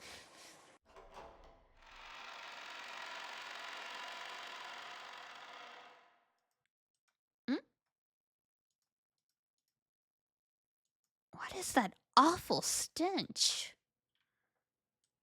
As soon as they exited into the corridor, Kirei openly made a disgusted expression.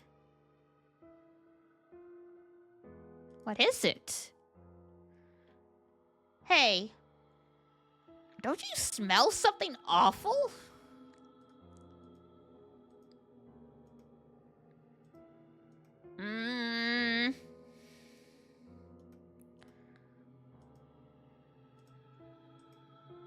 What is this stench? I can't stand it. After hearing those complaints, everyone stuck their heads out into the corridor. The stench was faint, but once people started commenting on it, it was clearly noticeable. Each of them went into the corridor, relying on their own sense of smell to tell them where this strange odor was coming from.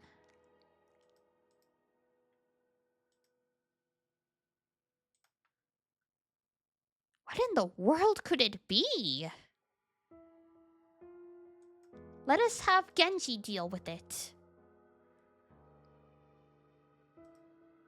I believe he should already have arrived in the servant room to begin the morning preparations. All your servants are dead. Rest in peace.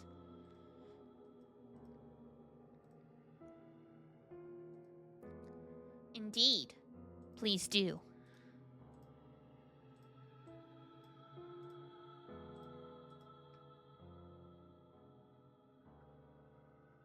At the very least, it's difficult to imagine Goda making a breakfast that would cause such an odor. Yes, we're having... Oh, what is it? I forget what the dish is called, but you know, the fermented seal organ sealed up inside its own stomach and, like, buried in the ground. That dish.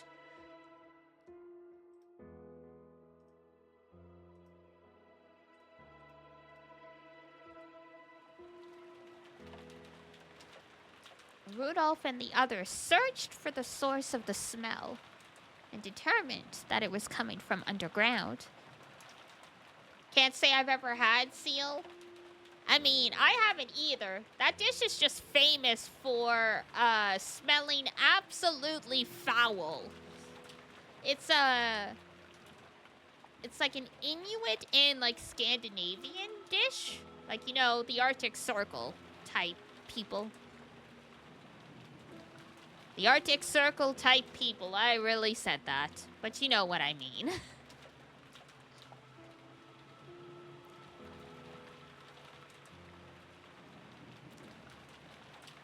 Rudolph and the others searched for the source of the smell and determined that it was coming from underground from the boiler room. Yes. Good old Dad has been cooked in the boiler yet again.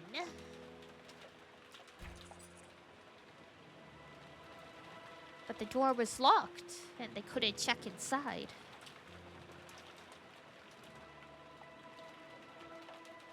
At the same time, when Natsuhi's group was on its way to search for someone in the servant room, they noticed something strange in the parlor. What is this? What a horrible prank. I should have checked Twitch earlier. No! Hi, Amadis. How are you? I mean, most of what you missed was Beatrice, like, Silver Beatrice versus Gold Beatrice. That took, like, a whole, like, hour. Oh, no, maybe not an hour. Like, 45 minutes for sure. Who was it in the first Twilight? We're just finding that out. So we knew Kinzo got chosen. Genji, Kanon, Shannon, Goda, and Kumasawa. I think that's all of them. That's 6, right? Yes, that's 6. So Kinzo and the servants. What a horrible prank. Who would do something like this? On the door to the parlor, drawn in paint that looked like blood, was a strange... Oh, thank you for the head pat. I need to make notes for myself to go and set up all of my stuff again for this new model. I put off fixing it all because I knew I was going to change over to this one. And it's like, what's the point in fixing it when you're like just going to change it in a week, you know? On the door to the parlor, drawn in paint that looked like blood. You do. I really miss the head pad, but I do understand why I left. Yeah, I mean, things have calmed down now. So we'll bring it back. You guys have been well behaved.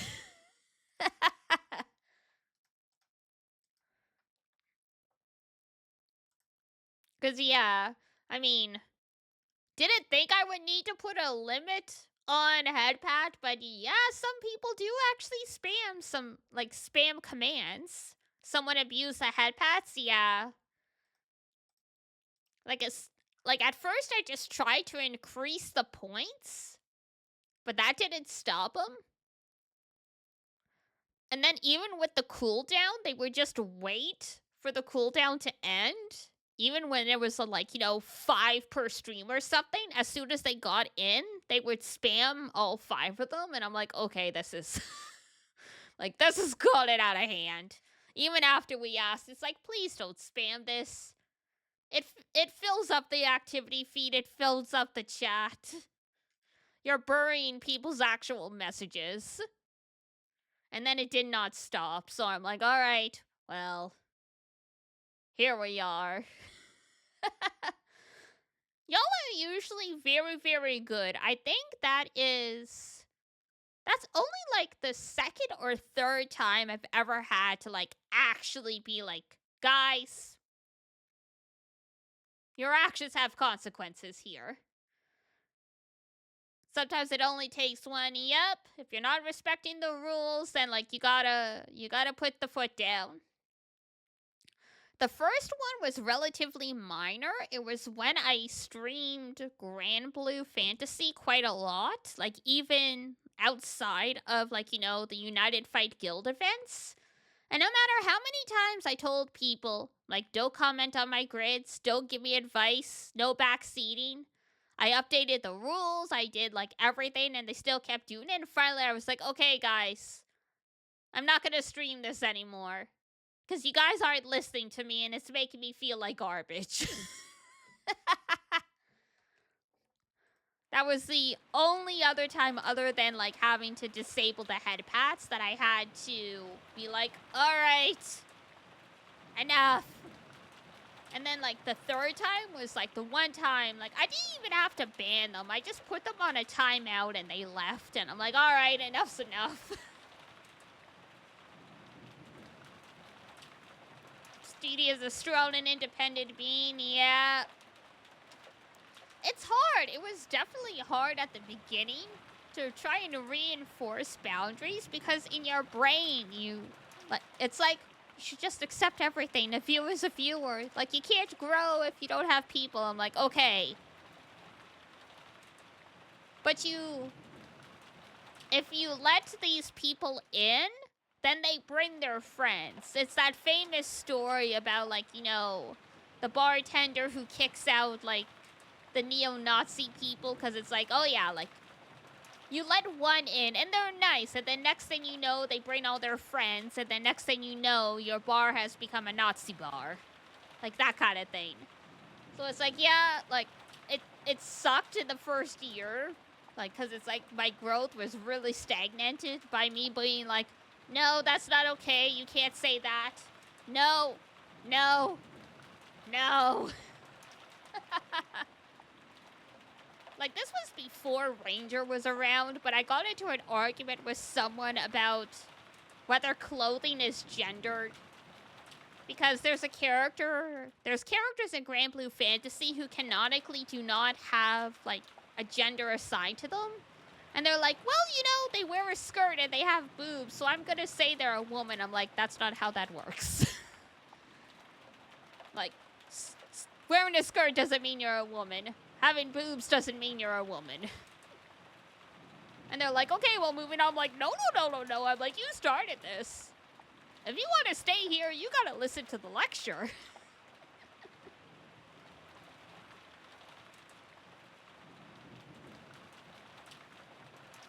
It's like you triggered my hyperfixation, me being passionate about defending gender expression and sexuality.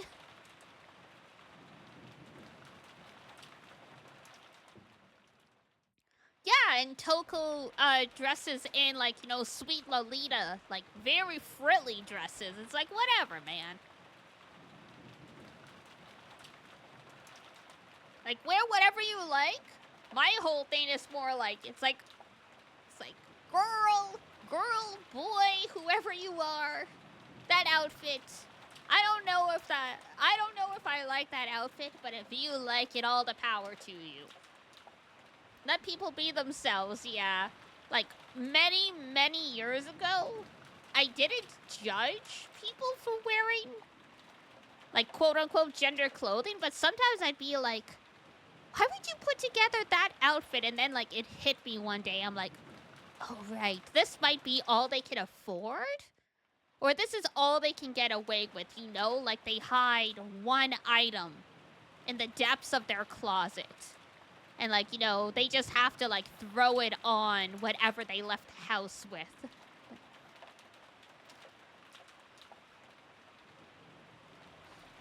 When you spend any time in the VTuber space, especially, you know, very quick appearance means nothing. Oh, yeah. And, I mean, I came over from the cosplay space as well, where, like, you know, girls would cosplay as boys, and boys would cosplay as girls, and, like, sometimes you meet people and you're like, I know your character is a man, but I cannot figure out a single thing about your gender. Because, you know, sometimes people's voice will give them away. Other times, like, you meet, like, the perfectly androgynous unicorn, and it's like, okay. That's my hilarious excuse for why it took me so long to figure out I was a lesbian. Because I was like, am I attracted to this girl for being a girl? Or am I attracted to this girl because she's cosplaying my anime husband? Like, you have to parse that stuff out a little bit. There's no one in the kitchen. What is that? It was group who thought the smell might be coming from the kitchen had returned after confirming that no one was there and that preparations for breakfast had not yet begun. Oh no, they're gonna have to open cans of food again. I remember chapter 1. Then they noticed the change in the parlor. It's useless. The boiler room's locked. Wouldn't that be bad if something went wrong with the boiler? I mean, if it explodes, it wouldn't be good. Has anyone spotted a servant?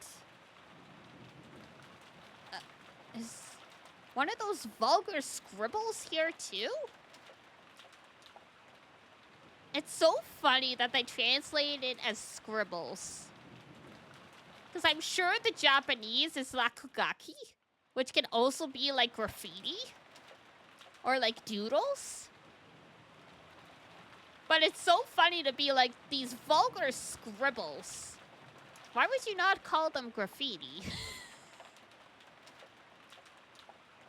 I was about to say the same thing to Rakugaki, yeah. It's one of those things where it's like, yeah, the word can be translated in multiple ways. And all of them would technically be correct. But it's like, why would you pick that one? Because in English, I feel like much more likely, like, you know, if someone draws something on a door or a wall that's not supposed to be there, it's graffiti. It's not a scribble.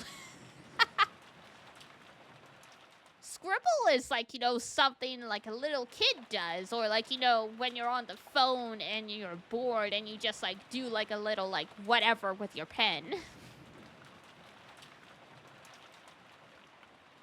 But who knows, right? I'm not the professional translator. And I know sometimes translators will be like, we know this isn't a great word, but the Japanese publisher insisted this is like the canon translation for it, so we have to use it. Like, you know, we got given the terminology Bible and they're like, you cannot deviate from this. Sometimes that happens, like how the fact that, like, the Hunter x Hunter characters technically all have canonical English spellings of their name, but they don't make any sense with English, like, how English is actually pronounced. So, like, everyone just kind of ignored it. What's this? This creepy scribble isn't just here, but it's in other places too? You don't think this is the Witch of the Forest Beatrice's declaration of war, do you? Hideyoshi tried to make fun of it. But staring at this creepy magic circle while listening to the wind and rain really made it seem like a message from a witch. The dripping bright red paint made one think of blood. Hideyoshi tried to open the door, but it had been locked. Thank you for the care package! As a general rule, the parlor wasn't locked. Someone had gone out of their way to lock it. What does this mean? Could it be that while we were talking in the dining hall, someone secretly left this? On the doors to the parlor and the doors to the boiler room?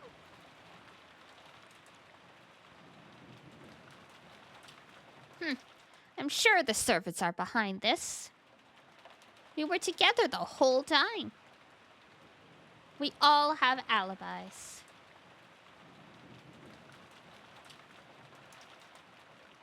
They probably received some strange order from father and pulled this prank.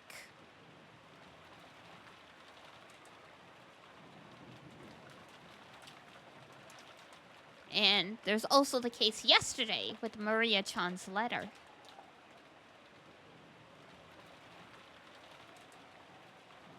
It's really easy to suspect that the servants are acting on Dad's orders and planning something. Anyway, where is everyone? They can't be playing hide and seek. Let's look for them. What could possibly go wrong? Before that, I'm worried about the children. They are safe, right? I'll go and check, and while I'm there, I'll see if there aren't any servants there.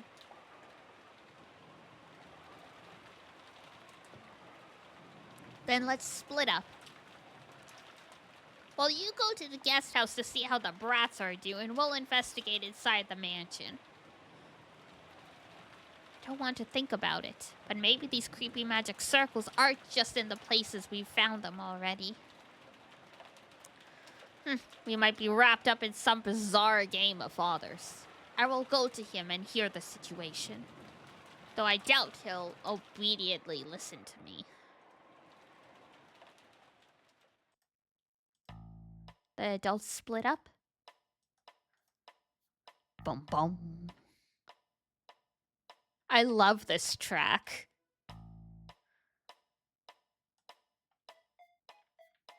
Bum, bum, bum, bum, bum, bum, bum, bum, bum.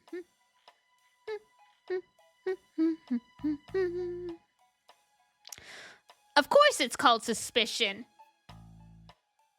I have, like, the wiki pulled up, so if anyone likes a specific track, I can try and look at the list of, like, for each section.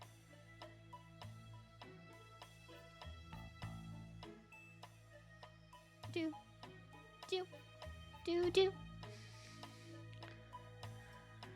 As a result, they confirmed that the 4 children were safe in the so-called cousin room on the 2nd floor of the guest house. They had apparently stayed up late last night playing. All of them were snoring loudly, so Rosa decided not to wake them.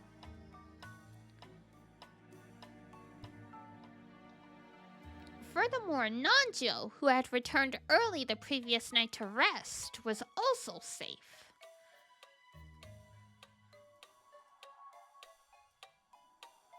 It seemed he believed in the phrase early to bed, early to rise, and had awoken refreshed. How nice for him.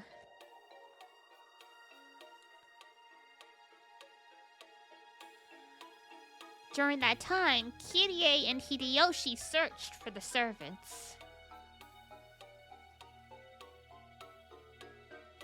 But they didn't find them.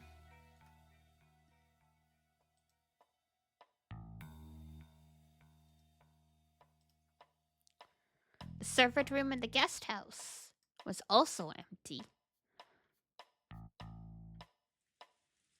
The children are safe. They all stayed up too late last night. The servant room is empty. I looked at the shift chart and the morning shift begins at 6. They should have started working by now. Damn, imagine your shift starting at 6 a.m. Could it be me? If I wake up before 6, I consider it a bad start to the day.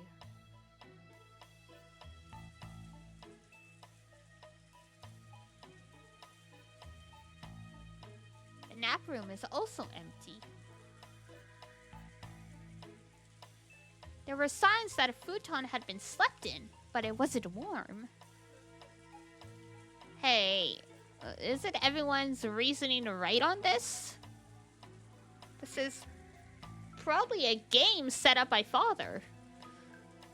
He must have left those creepy scribbles and hid himself somewhere.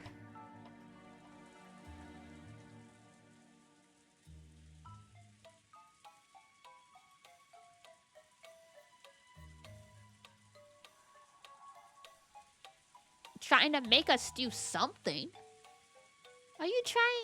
Are you saying he's trying to see who's fit to succeed his wealth in the headship? Isn't that a bit... No, it might not be strange if Father was behind something like this. Father is crazy. After all, Father loves doing things on a big scale. I needed a NyQuil so bad I'm here now. Shouldn't he be taking NyQuil at this time of night? How are the beans? The beans are good. I'm good. Rest up. Feel better.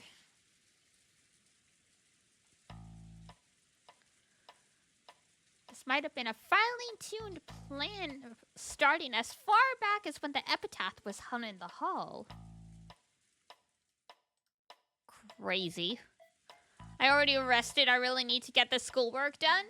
You're sick because you're overworking yourself. At least make sure you eat a full, nutritious meal.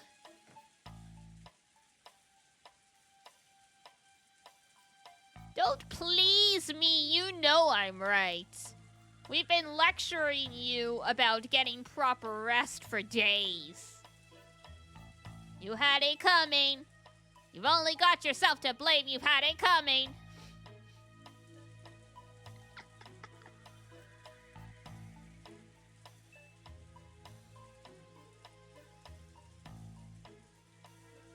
In that case, I wonder if they'll give us an announcement of the game or some explanation of it. I just want a workies. I mean, maybe it's because y'all are in science majors and I was like liberal arts. But man, I never did any work when I was sick.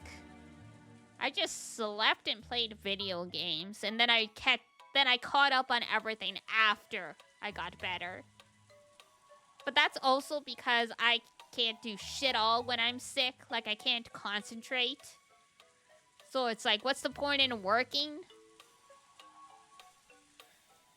Because I'm just gonna have to end up redoing what I did anyway. Because they'll all be wrong or not make sense. Like, unless I absolutely had to because, you know, I got sick right before a deadline and I'm still not done. But even then, it's like a miserable experience.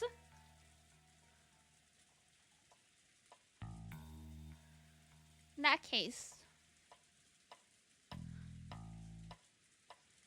relapsed past me who used to do literally nothing? I don't think so. You have better discipline now. People can change. And people can relapse.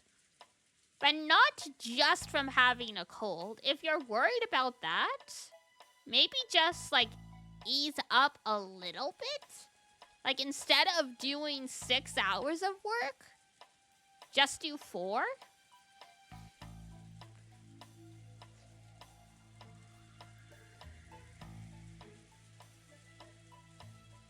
That's right. Maybe Nissan and the rest have found something like that in the mansion. You're gonna try? Okay. I mean, only you can overcome your own shortcomings or set your own schedule, blah, blah, blah, blah, blah. But it's good to learn the work-life balance.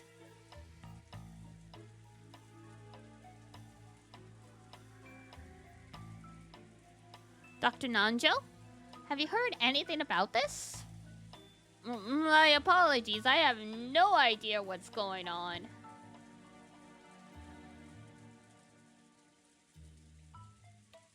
And yet, yes, certainly, I could easily imagine Kinzo planning something on a big scale. Everyone's like, Eureka! We figured it out!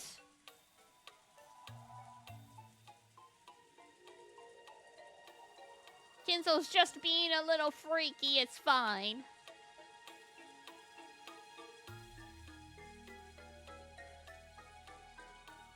Shouldn't we go back to the mansion for now? They're all like, oh, Kinzo, that Kinzo playing his silly mind games. Ha, ha, ha. Oh, silly Kinzo testing us. Did I say Kenzo instead of Kinzo? If I did, my bad. Kenzo is a ramen restaurant I go to.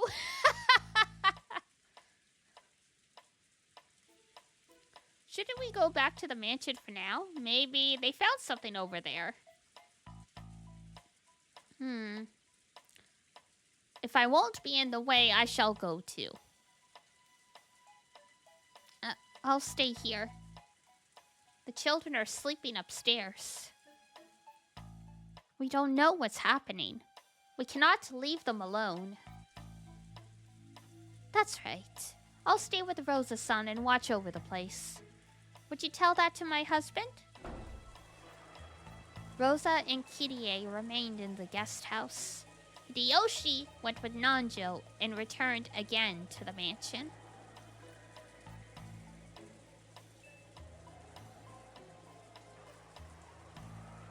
At the same time in the mansion, in a way that was hard to believe, or maybe we should say in a way that gave him a bad feeling, Rudolph's prediction was spot on. The same magic circle graffiti. See, this time they call it graffiti, not scribble. The same magic circle graffiti that had been drawn on the doors to the boiler room and the parlor had been found in multiple places throughout the mansion. Anagi! How's Dad? It was no use. I received no response. I tried putting my ear against the door, but I couldn't sense anyone. There's no sign of any of the servants. Where in the world did they disappear to? This isn't funny. Father and the servants are hiding, and there's strange magic circles all over the mansion. What in the world is happening?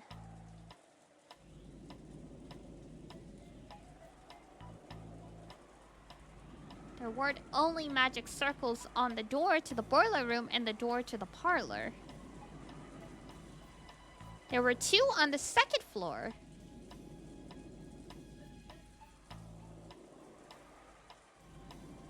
And 1 on the 3rd floor, for a total of 5. They were all the same magic circle, and all of the doors had been locked, so they couldn't check inside the rooms. Anyway, let's do something about the boiler room first. It'd be bad if something broke down and caught fire or exploded. So we need the key. It should be in the key box in the servant room. They fished through the key box. Because each of the servants carried their master keys around, those weren't kept there. However, all of the individual keys should have been there. I can't believe they managed to fit so many keys in there. It isn't here. No matter how much we look, the key to the boiler room isn't here. Look, Aneki. Only the keys to the rooms with those magic circles drawn on them are totally missing. It's true. How bothersome.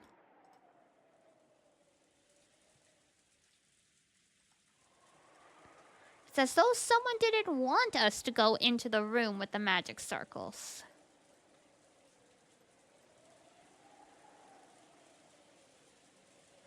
No, they went to all the trouble of making those magic circles obvious, so maybe they wanted us to enter.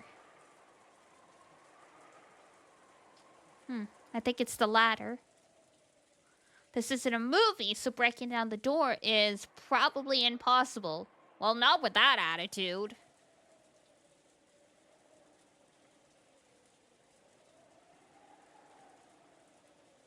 I mean, it depends how you want to go about breaking the door, you know?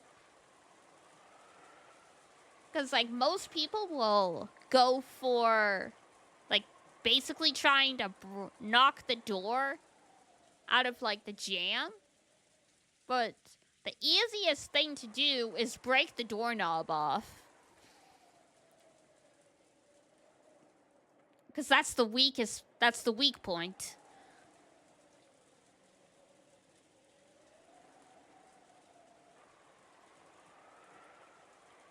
I think it's the latter. This isn't a movie, so breaking down the door is probably impossible. Smashing a window might do the trick, though. We've tried nothing, and we're all out of ideas, literally. Like, these are the people who are, like, the multi-millionaires of the Japanese society. And, like, the family is so rich, even, like, throughout the world.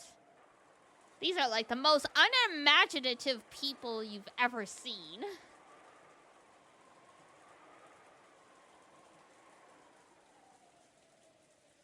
Smashing a window might do the trick, though. For a while, Klaus pondered over whether the situation really called for smashing a window. At that time, Hideyoshi and Nanjo returned. There was nothing strange in the guest house, and the children were safe. They told the others that Rosa and Kirie had stayed to watch over the place. Good morning. I heard that something strange has happened. Good morning, Dr. Nanjo. I apologize for waking you so early in the morning. What is it? Did you find a letter or something? I was sure you'd have found something like that by now. You're right. I also believe this to be a massive joke of Father's. But if that's the case, there should be some letter telling us about it. Like the letter that was given to Maria-chan. What if Maria-chan's letter was actually the announcement telling us that the game was on? The rules of the game, try solving the riddle of the epitaph, have already been made clear.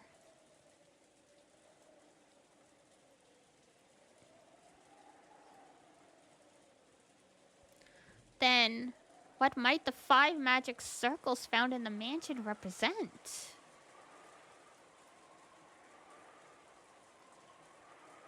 And the missing servants.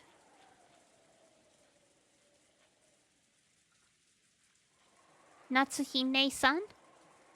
How many servants were there today in total? Huh? Genji, Goda... 5 of them. But why? So there are 5 servants. There are also 5 magic circles. It's probably a coincidence. But I don't like it. Oh, it's... it's no coincidence.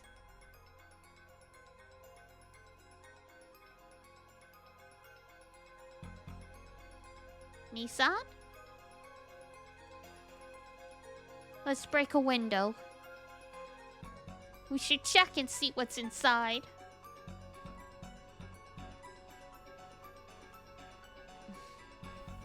We have no choice.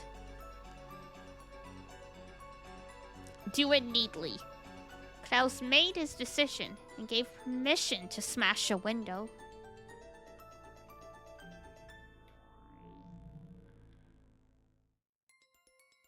And he decided that the first room they would break into should be the parlor on the first floor, where the windows would be easiest to reach.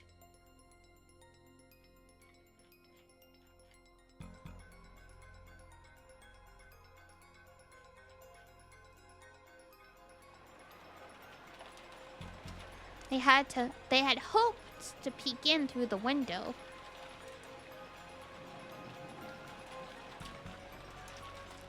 But the curtains were down, so they couldn't see inside. Rudolph wandered around the garden trying to find something that would be good for smashing the window.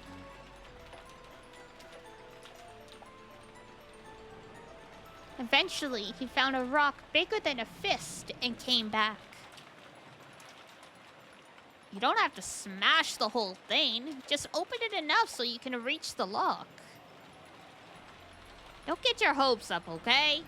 Rudolph raised the rock and hit the glass with it several times.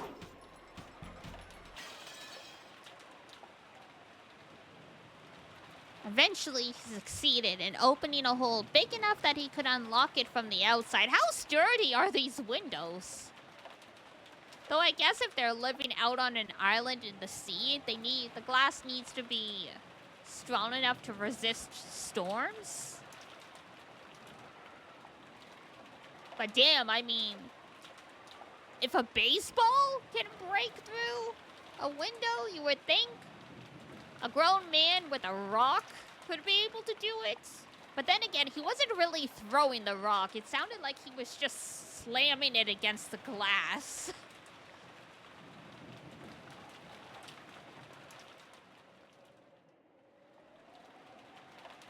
Covering his hand with a handkerchief, he stuck his hand through that hole and cautiously unlocked it.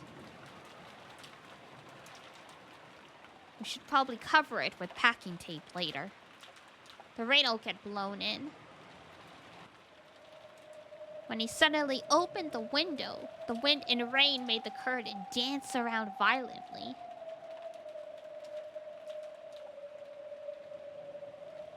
The curtain was blown to the side. How much do I like Astra Yao? I love her very, very much.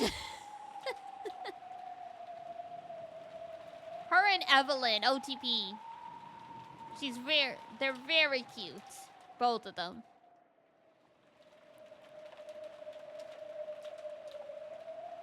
So hand in marriage was not a joke. No, was not a joke. Fair enough.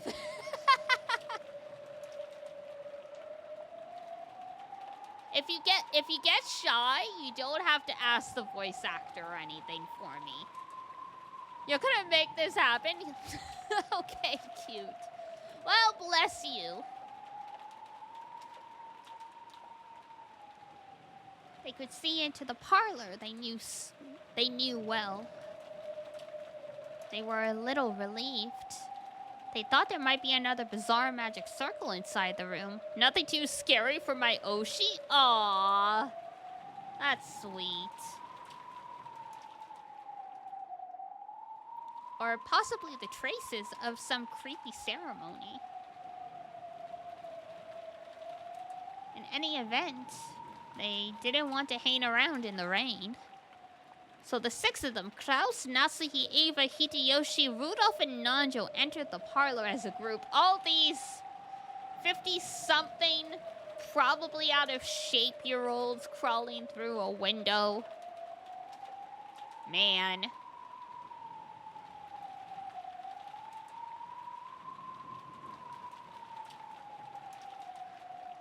Pushed me into the Robin line after he noticed I was just nervous. Aww. That's cute. The power of friendship. It seems that nothing in particular has changed. Rudolph doesn't practice sports other than smoking and sipping champagne. That's true. They're all like chronic smokers except for Ava. The Nekomata Prince. Oh, that's right. I forgot about that.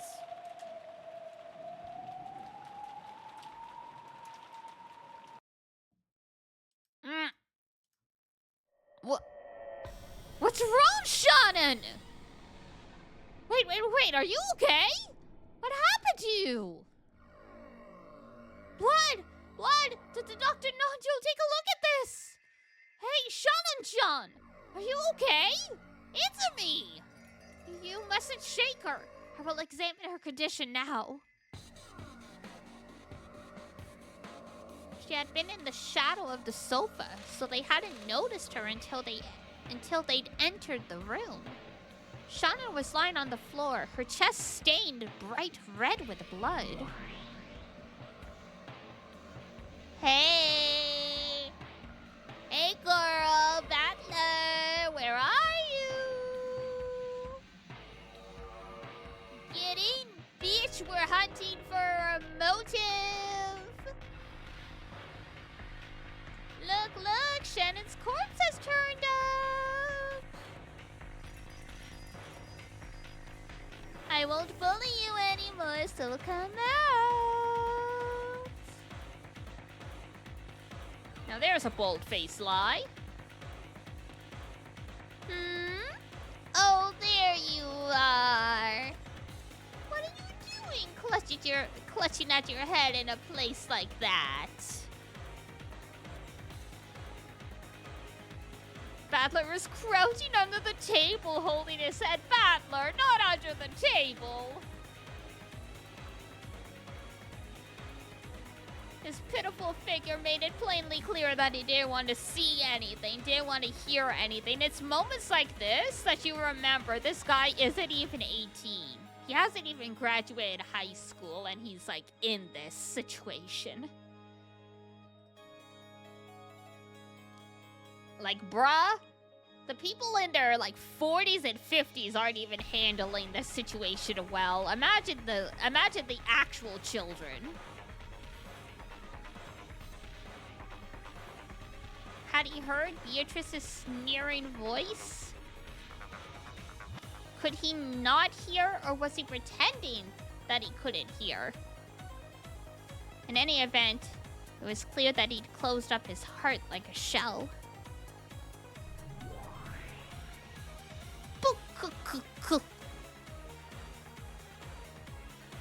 Perhaps you tormented him too much, milady.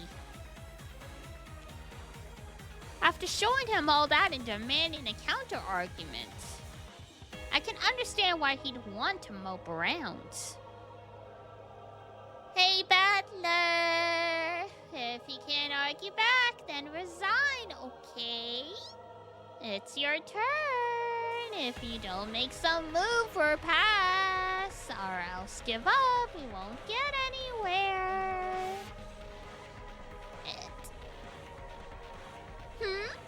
Huh? What'd you say? What's that? I can't hear you. I said be quiet! Shut up! A witch? Magic? Why don't you just do whatever you want? I don't believe any of it! Damn it! Don't talk to me, don't show me anything. Disappear! Just disappear!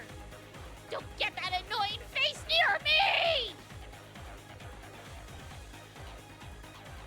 Beatrice winced reflexively at Battler's sudden rage. What? She's like, oh shit, he hates me. What a shock! Even if you say that, if you don't finish your turn, then my turn won't come. In fact, I'm the one asking you to stop boring me. Who cares? Be quiet, shut up! Who cares about your game? I won't go along with it! Your turn won't come until mine's finished, then just wait for all eternity! I don't know, I don't get it! I won't accept witches or magic, I won't accept something that's screwed up! I said don't talk to me!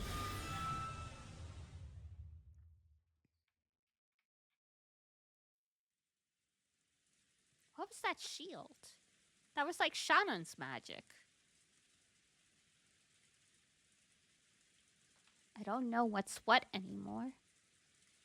After being shown something that's screwed up, how could I resist?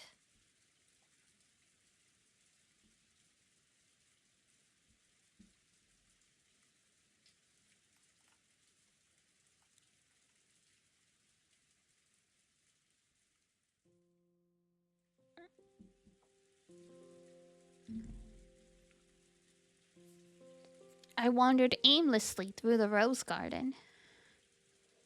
It was raining and windy, but that didn't mean my body got wet.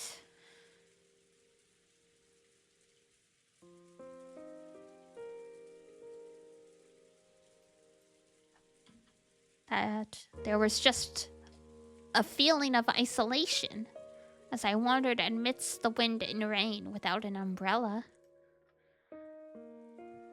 Maybe I lost in that person's game a long time ago. Actually, didn't we already have a clear winner and loser in the last game? After all, I surrendered for a time. That's why the world was tinted with witches and magic.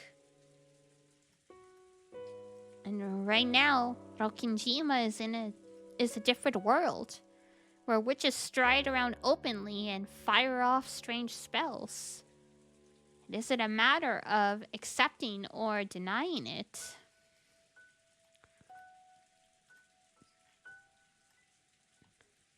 Maybe I mistakenly assumed that I was playing a game on even footing with Bieto. Maybe I was already defeated in the last game. This is just a signing ceremony of my surrender. A minute ago, a terrible battle unfolded in this rose garden. I saw it with my own eyes. I kicked the ground. Obviously, the ground was hard, and water from a puddle splashed.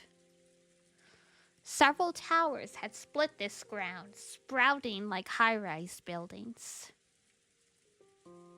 The more I kicked this ground, the more it felt like that couldn't possibly have happened. But for that very reason, I couldn't explain it with anything other than magic anymore.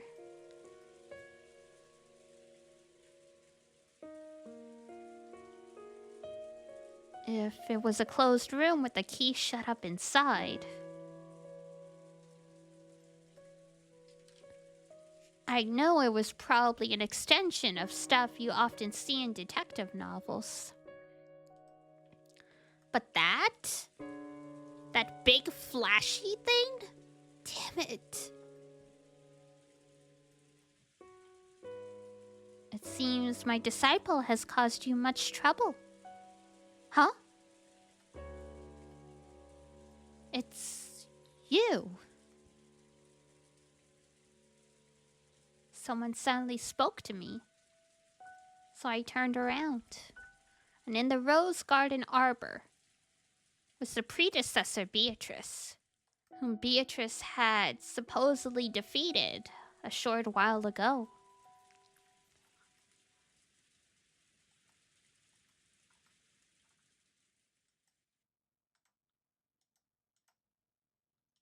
I was sure you'd died. So you survived. No. I did die. Now I am nothing more than a defeated chess piece loitering around outside the chessboard. You're Beato's teacher, right? So in other words, you're a witch too. Yes, that is correct. Tch.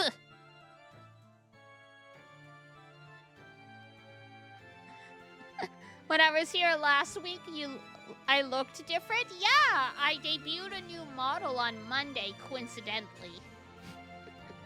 Welcome in, Keiki-kun. How you doing?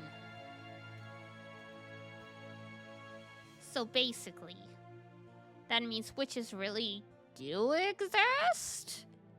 What's this song called again? If it's okay to ask? Yeah! Let me see. Cause I pulled up a guide. I think this might be Mother?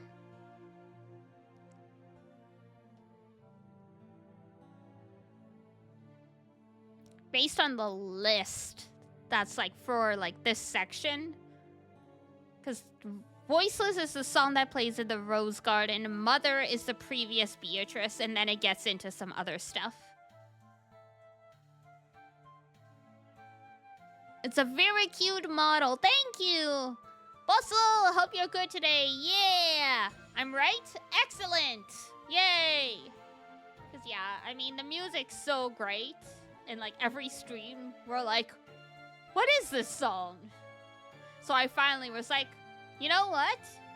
I'm just gonna keep the wiki up, like, in the background behind the game, so I'm not, like, actively reading it or anything. And if, like, we're like, what song is this? I could just scroll through and be like,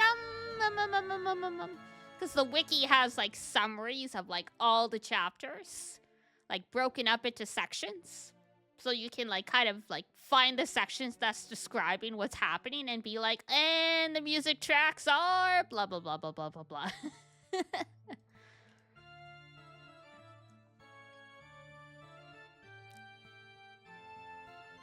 And the only one who can defeat her isn't me. That'd be you, since you can use awesome magic, right? I'm just useless now. There's nothing I can do anymore. Oh my. Have you surrendered completely? What do you mean, surrender? How am I supposed to explain that? Towers sprouting and falling? Huge giants holding shields and throwing spears? It's a mass hallucination. There's a gas leak in the boiler / the kitchen, and everyone's just having crazy hallucinations from carbon monoxide poisoning. There you go, I explained it. Nanjo laced everyone's drinks? Yeah, that is also a reason, like... Rather than being like, how can I explain that this thing happened? Focus on explaining how this couldn't have actually happened. The easiest one is you're dreaming, it's an illusion, blah, blah, blah, blah, blah.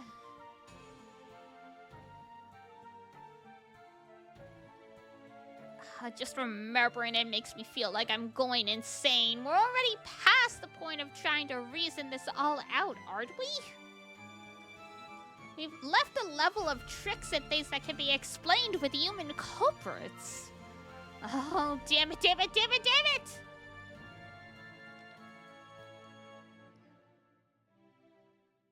Calm yourself. I am nothing more than a piece on that child's game board. After being removed from the board, I am no longer capable of doing anything. But you are that child's opponent. As long as you do not give up on your own, you will always have the power to strike back. Shut up! Weren't you also reciting strange spells and summoning towers and spears? What do you mean, strike back? Are you saying you'll teach me magic too, and that will make me take part in that massive magic battle? Probably not for a few more chapters, Battler. But I'm sure it's coming.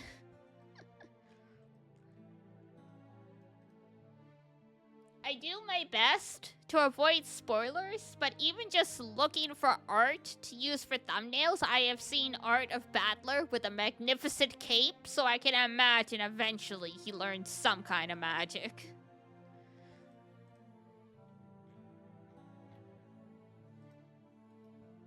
If you wish, I could teach you a bit about magic. Oh, just what I wanted! Please give me some awesome magic to smash through her chest in one blow. One punch!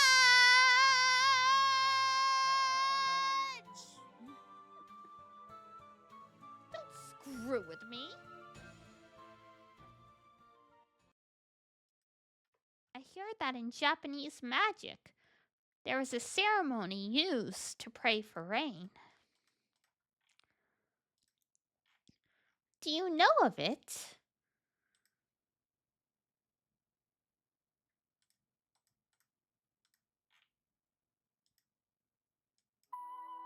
A rain ceremony?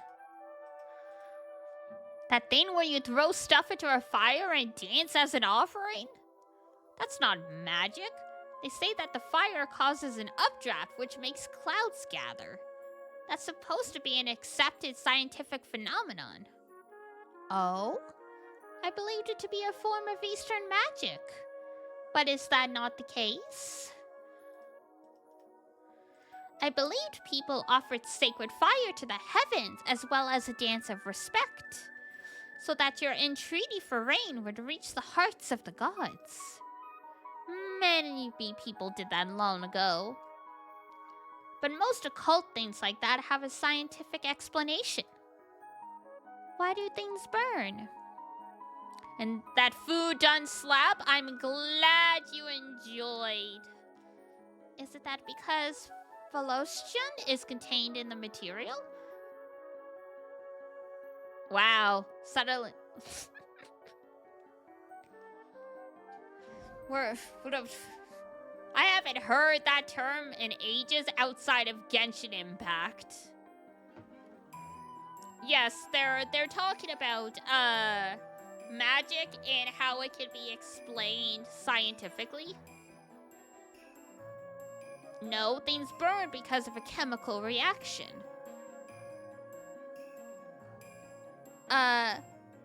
Lavoisier abolished the phlogiston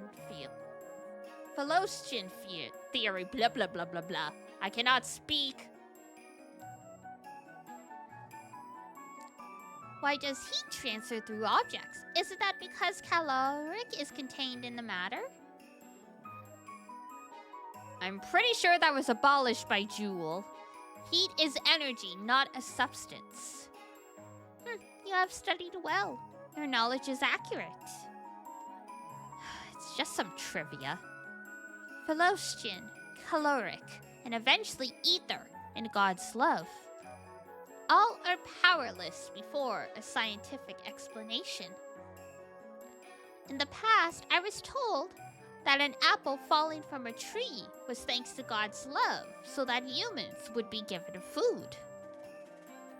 So even gravity is the love of God. Hey, if you can't explain something, you gotta find a way, right? That's what it comes down to.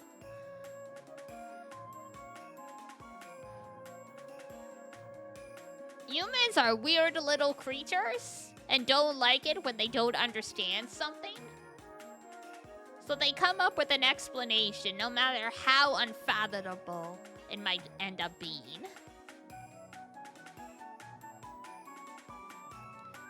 How's my day? My day was pretty good. My day was pretty good.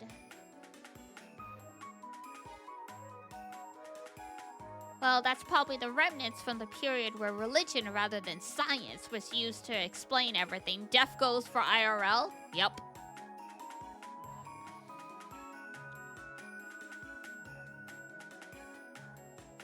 Chamomile tea! Very nice.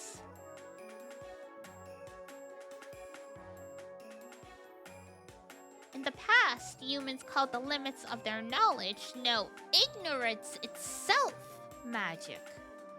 Like the rain ceremony we were just talking about. Them 90-mile-per-hour winds go crazy. I mean, it's not 90 per hour. It is 90 kilometers. 90-mile-per-hour winds would be much faster. Yeah.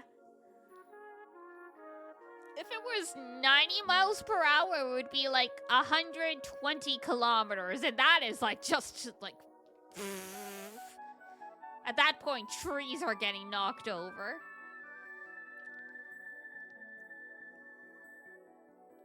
Did the people of ancient times realize that there was a scientific explanation? That fire gave rise to heat to cause updrafts that summoned clouds.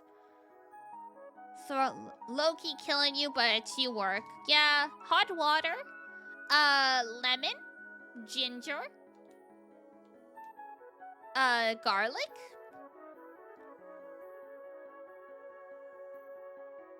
All these things are great. The honey in particular will coat your throat, so you won't feel the swelling as much.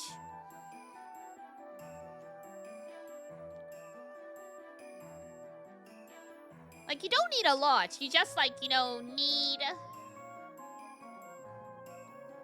You just need, like... You just need to swallow, like, a spoonful.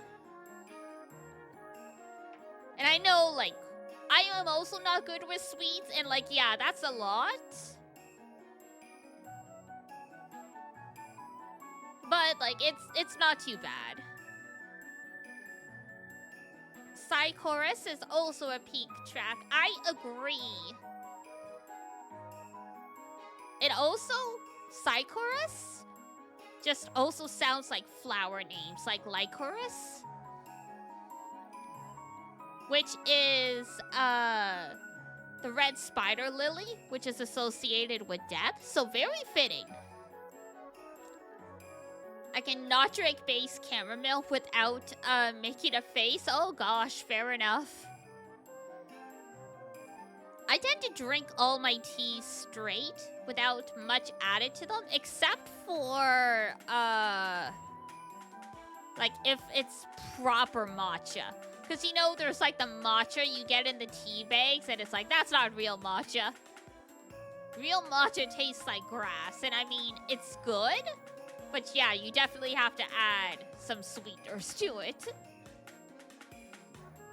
I low-key lost the plot streams ago. Yeah, I mean, we're going through layers. Like, there's like meta layers at this point now. So yeah, it is very confusing if you're not keeping up with it.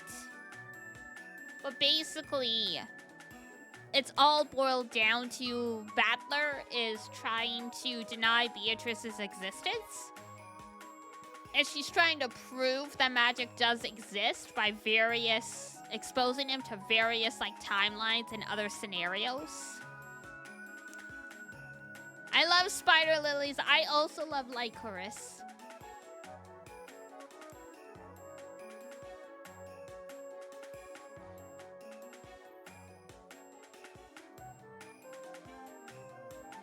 And there's no 19th person he can pin this on. Correct.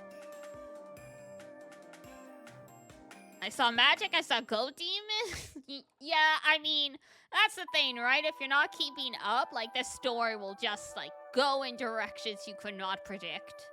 Especially if you don't watch a lot of anime. Because this one is wild even to anime fans, and we have the benefit of having knowledge of some common tropes and stuff this game uses. Not so much if you don't have the background knowledge. Even without understanding these results, they at least... Or sorry, even without understanding these things, they at least knew the results. What happened to family drama? Oh, the family drama is still happening. They're still all killing each other and stuff. They're still all fighting over their inheritance. It's just, you know, when when a murderer starts picking them off one by one, they put the drama aside slightly to try and, like, you know, figure out what the hell's going on.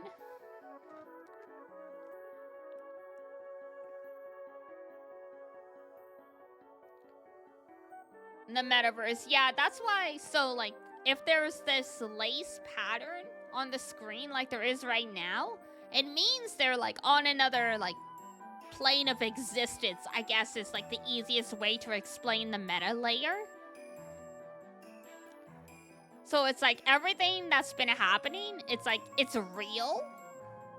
But at the same time, Battler and Beatrice are watching it from, like, another layer of existence as though they were, like, gods of this world. We'll be interested to see where Silent Hill F goes. Yo, I'm so excited. Like 20 days? It comes out like shortly after my birthday. I'm so excited, man. My PC might explode depending on the graphical requirements, but I am so excited.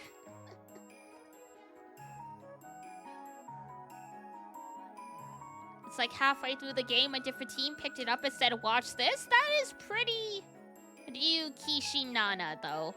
Because remember Iwaihime? That, like, messed up visual novel we played for Halloween?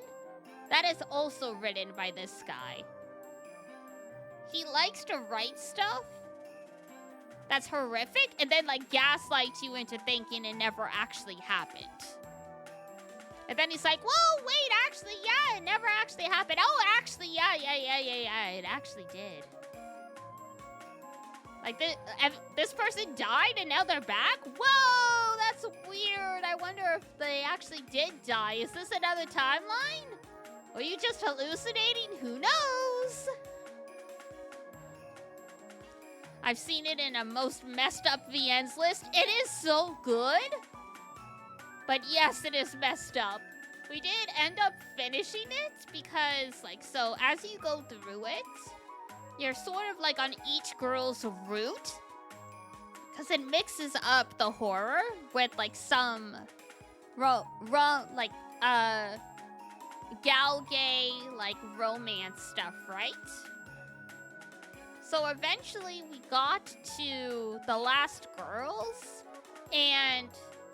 like, it actually was happy. Because, you know, like, that is the first one where, like, you know, the MC and a girl confess their feelings for each other and start going out. Took the happy end and went with it. Yeah, and I was like, this is so cute and they're so happy. I can't bring myself to continue this because I know everything is going to go absolutely horribly wrong. I'm like, we'll come back when I'm mentally prepared myself, and it's like been a year.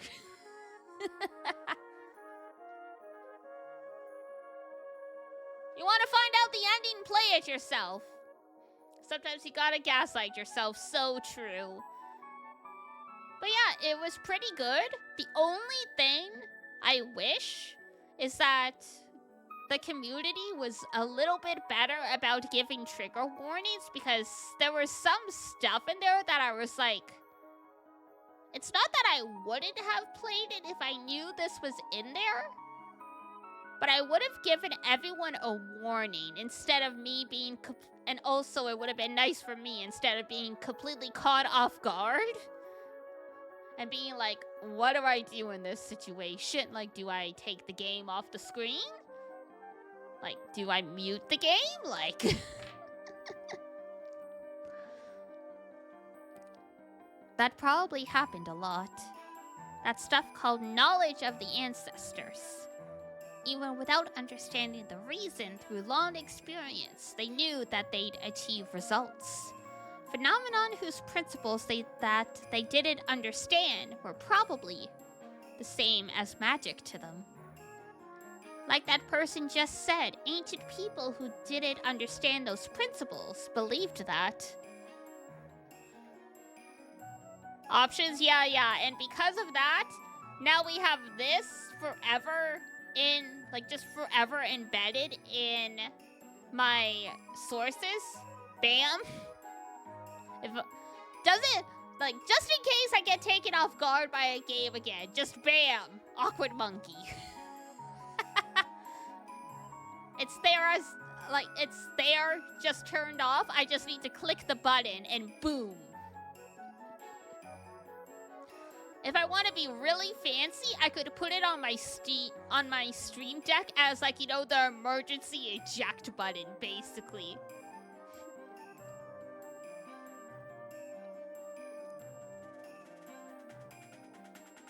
And yet Mia was the person you can't repeat out loud.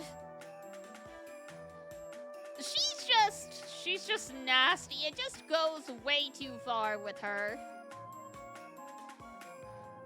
Like, sure, I can read messed up visual novels, but when, like, you know, she's making, like, masturbation jokes and poop jokes every 5 minutes, I'm like, okay, this has gone too far here.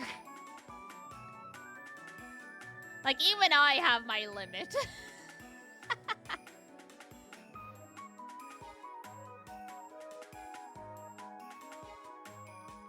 Like this person just said, ancient people who didn't understand those principles probably believed that through the rain ceremony, their wishes were to reach the heavens and make rain fall.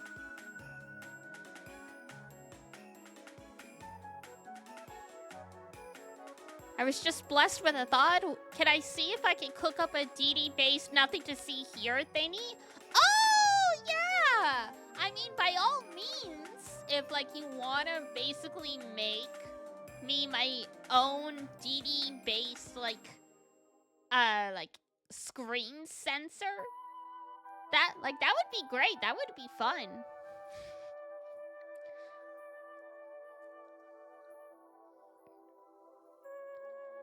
Your memes and your other edits are delightful, so I would love to see that if, like, you do, like, end up, like, getting inspiration. Time to cook? Hey, let's go!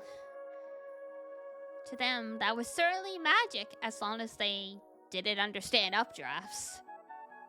If you push an electrical switch, a light turns on.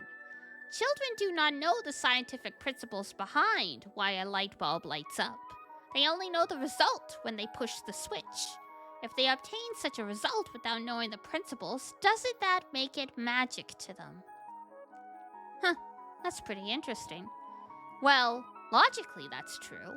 For example, I don't have a clue why the brown tubes in a TV show a picture.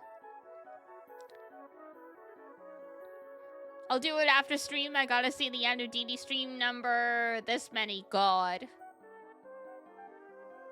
Since I'm coming up on, like, 3 years, and, like, there's been days I took breaks, but, like, you know, 364 days times 3? If I do the math, I could probably calculate if my 1000th stream is coming and or has passed. Like, even just as a rough estimate.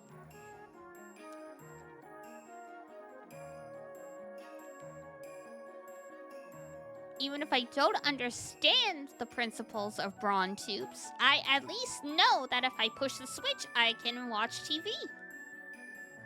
It's exactly the same as having a rain ceremony without understanding updrafts. In other words, I don't know the principles, even, if I don't know the principles, even TV is the same as magic.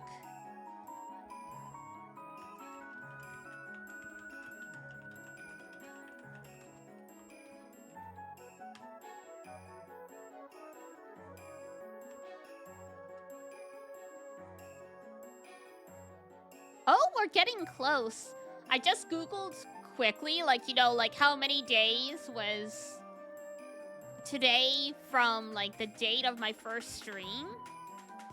And we're at 904 days.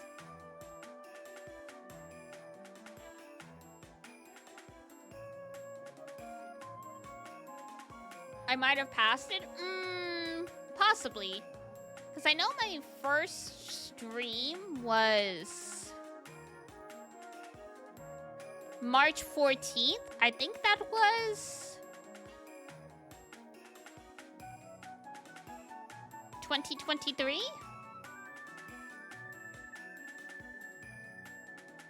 But yeah, there might even be statistics for it in Twitch, but yeah. Account for summer breaks when too hot and Mondays recently too, yeah. I took 3 years instantly. Yeah, we're not quite there then. We're quite not there. What I Googled briefly said I'm like in the 900, what is it? 905 days. So around the end of the year, we'll hit the 1,000 days. We'll just take that at like face value.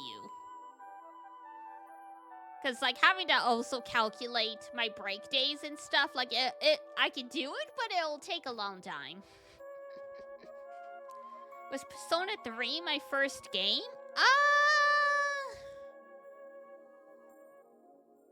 Technically Ace Attorney was, cause that's what I played after I did my very first debut. But I didn't end up sticking with it because I discovered it was really difficult for me to do voices at that time. I had also briefly tried to do Danganronpa with the same kind of like result. A lot of my early streams didn't make it on YouTube because I didn't like the quality of them. But I know some of my early games were AI the Somnium Files, the first one. Like I was still big head tiny cat. I'll see if I can cook up a formula to help me help you or something. Wow! The benefits of having scientific folks in the community. Thank you. Cause yeah, it would be fun to do something for, like, you know, like even if it's not the 1,000th stream, even just the 1,000th day of being a VTuber would be a fun milestone. There's a tracker that shows 28 pages of streams back to 2023. Hey, let's go.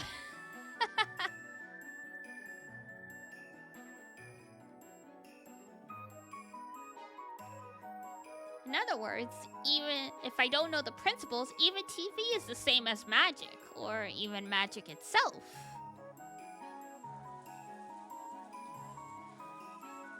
Do you know the structure of brawn tubes? Have you ever taken one apart and looked inside? This would be worth your time. I appreciate it. Nope. I think I read about it in a book or something, but it was complicated, and I didn't have a clue. I think that when electrons hit a fluorescent material, it creates luminance or something like that. That book lied. Actually, there are small people called gremlins shut up inside the brawn tubes, and they do their work with magic. Huh? Don't be stupid. There's no way that's true. How can you deny it if you never looked inside a Braun tube? I've never looked inside, but I can say for sure that small people like that definitely don't exist. Since there are no Braun tubes here, that is impossible to prove. Yeah, it's impossible to prove right now. But later I can take apart a TV somewhere and show you and instantly win the argument. So, put another way. My magical theory that gremlins are shut up inside the Braun tubes and display the pictures with magic is impossible to disprove until we can verify the contents of a Braun tube, correct?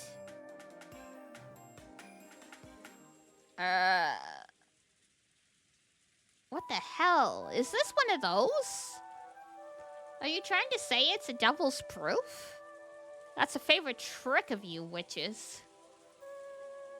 A devil's proof is a bit of sophistry, one that takes advantage of the fact that negative facts are impossible to prove. However, it's different from my Braun tubes metaphor. That could be resolved simply by taking apart a single television. You're right. It isn't really a devil's proof. You have proposed a scientific theory, and I have proposed a magical one.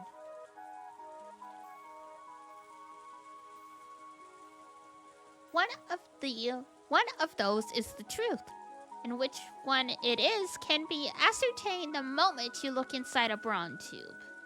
However, until the instant that happens, we cannot deny each other's theories.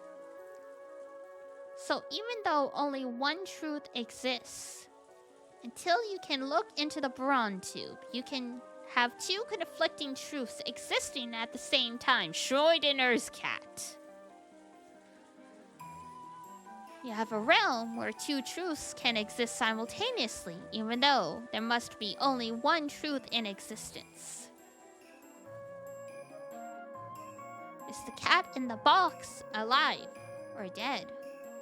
If you open the box, you will learn the answer. You will learn the truth. However, until you open the box, you can claim that the cat is alive. And you can also claim that it is dead. Both claims are the correct truth according to the people making them. And even though the two sides are in conflict, neither can win the argument as long as the box remains unopened. In other words, two truths can exist at the same time. Even though there can only be one cat in the box. Meow.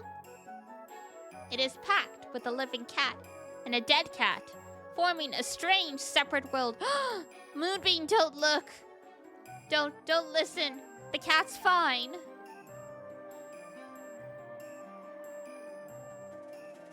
That is what Rokenjima is now.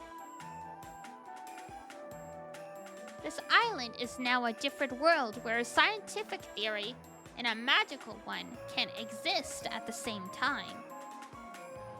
To a resident of the world of science, such as yourself, at a glance, it may feel as though this island had been sucked into a world of magic. That might not be wrong, but it is not accurate.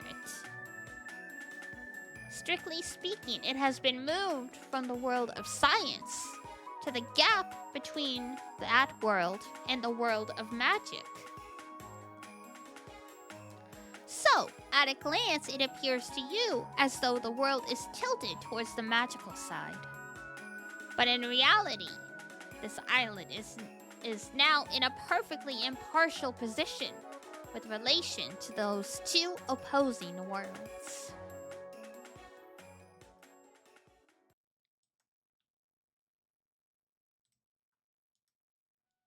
I don't really get it. The gap between reality and magic?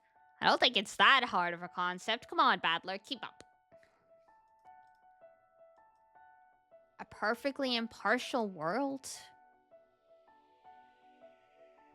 How's that? Hasn't pretty much everything that's been happening been totally not in my favor? Then, perhaps you could think of it this way. This is a trial. Think of it as a court where you and Beatrice are laying out opposing claims. Call it a brawn tube trial. Your opponent claims that there are tiny people inside the brawn tubes, explaining one thing after another.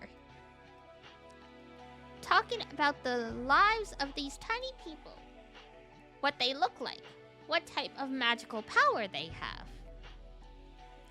And what do you do? Well, I study in a library and argue back by explaining how brawn tubes are constructed. What specific date did I start streaming? Was it March 8th? I'm pretty sure it was March 14th.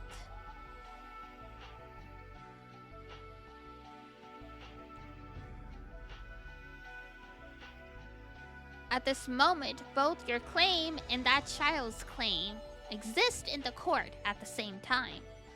If you find your opponent's claim convincing, it might sound like truth to you. Okay, thanks. Hey, no problem. Thank you. It might look like the truth to you. That is exactly what you saw.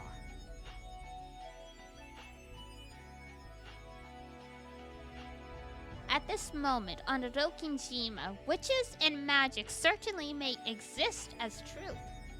However, until the moment that the cat's box is opened, that world is an uncertain wave function. The entire situation can be explained by both sides at the same time. However, there is one truth. That set of truths shrinks with observation. And countless truths are weeded out to become one truth. Ah yes, the pruning theory. It is like when, in court, the judge hands down his judgment. The two truths from the prosecutor and the defense's claims are reduced in number by the judgment and become one. To say it in your words, this island right now is the world right before looking into our brawn tube. Right? Therefore, the science theory and the magic theory cannot be denied. And since they cannot be denied, both can exist as truth. Ooh, that thunderclap was so poignantly timed. What beautiful sound design. Mwah! Chef's kiss.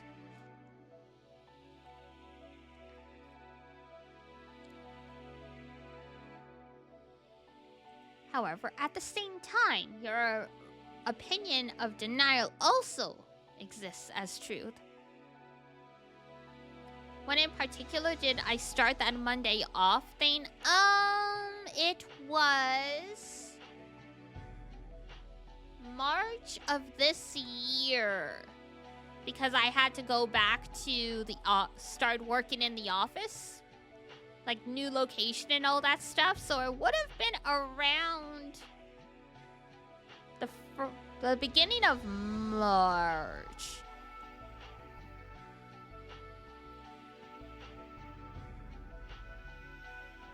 Because yeah, until that point, the only time I took breaks was when I was sick or it was hot days. I had migraine. I was visiting family. I was hanging out with Iduna. So like random one-offs here and there, but it is a world where two conflicting things can exist at once. And it is a world where conflicting truths cannot disprove each other. Have you managed to understand? In other words, no matter how awesome magic Bieto shows me, It's only a claim of magical theory, and it doesn't disprove my position. So no matter what kind of magic Bieto shows me in this world, it cannot become proof that magic exists. That's right. That child might even try to explain an apple falling from a tree with magic. Perhaps by shaking her staff and magically plucking the apple. Then claiming to be the thing that made it drop down to the earth. However, that would be nothing more than another claim. None of your opponent's claims can prevent you from making yours. In that sense, this world is quite impartial to both sides. I get it. Still,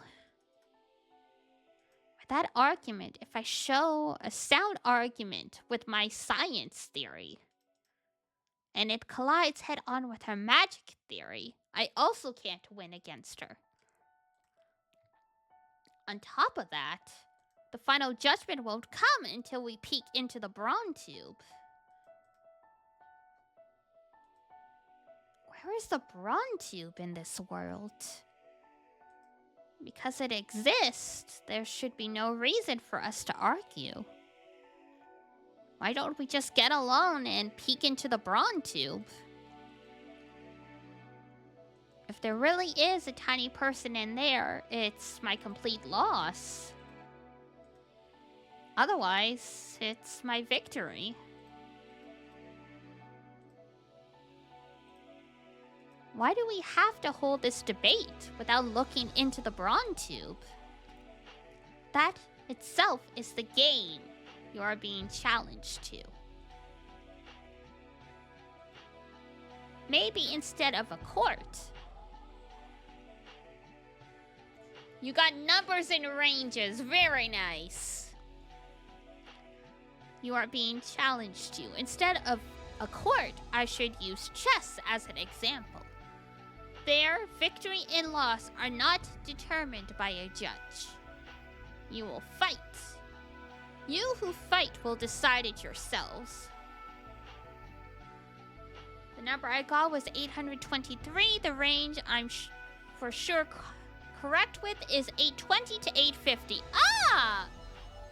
Very nice. Alrighty. Thank you, thank you, thank you. The power of the genius moonbeam! Dun dun dun!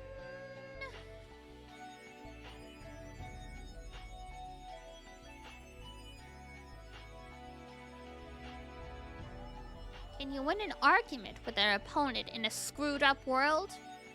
Where multiple truths can exist at the same time? Never fear, the mathematician is here. So powerful. Kudos to y'all.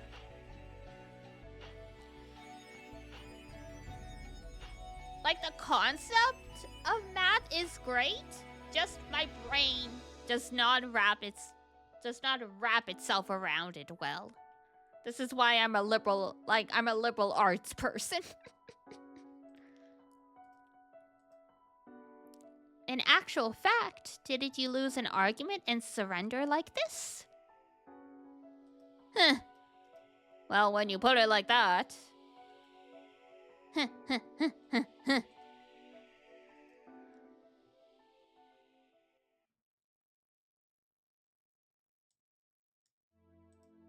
That is all the advice I can give you now.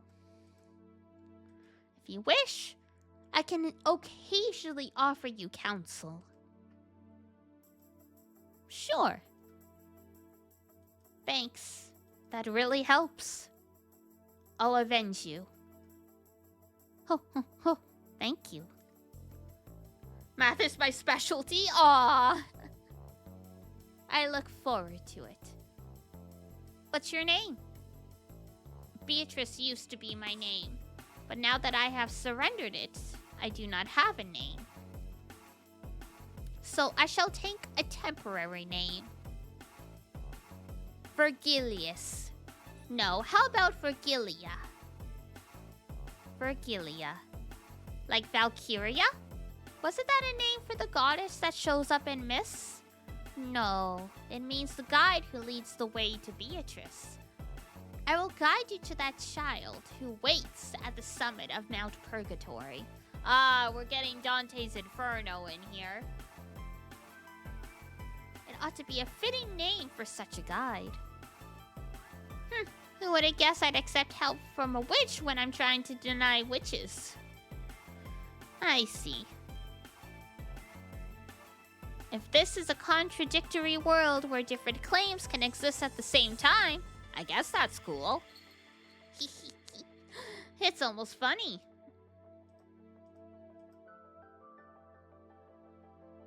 In the original draft for episode 3, there was a male character called Virgilius. Oh!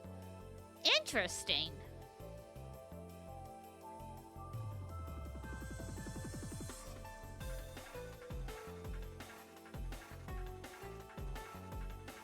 This song is also banging. This one is apparently called Haze. This is something I would put in like my work playlist. Or like a playlist when I'm doing chores or something. I am borrowing that child's words, but you truly are like a phoenix. Your will to fight has already been revived. Come, if your heart is prepared, return to your opponent. Return to the chessboard where that child is seated. I look forward to seeing how far you can fight with my disciple. Yeah, watch it. I won't listen to her babbling anymore. I'll coolly fight to the end. I definitely won't get provoked by her any longer. Then let us return to the seat of the battle.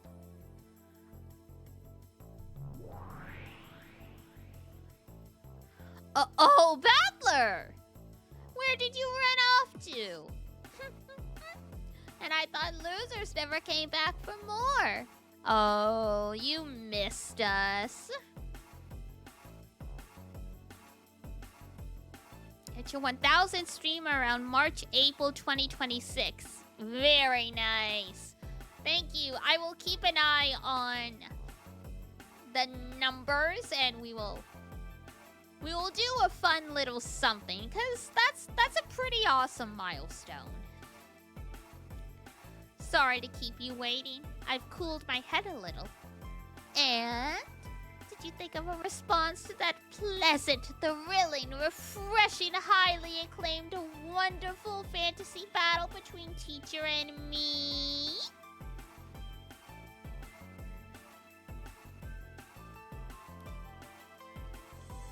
Isn't that impossible to explain without fantasy?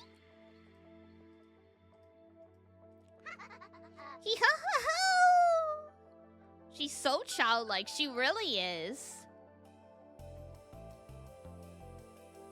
But that'll take some time to fine-tune. Looking forward to 1000 stream. Yeah, let's go! Thank you for your service, Ranger. Milady, did you promise to be kind and act more gracefully? Like, sit down, girl. Oh, no. Oh, no. I just got in such a good mood when I saw Battler's face, you see. Yeah, you thought your play date went home and was never gonna talk to you again. Look. How are you gonna respond to that battle just now, Battler?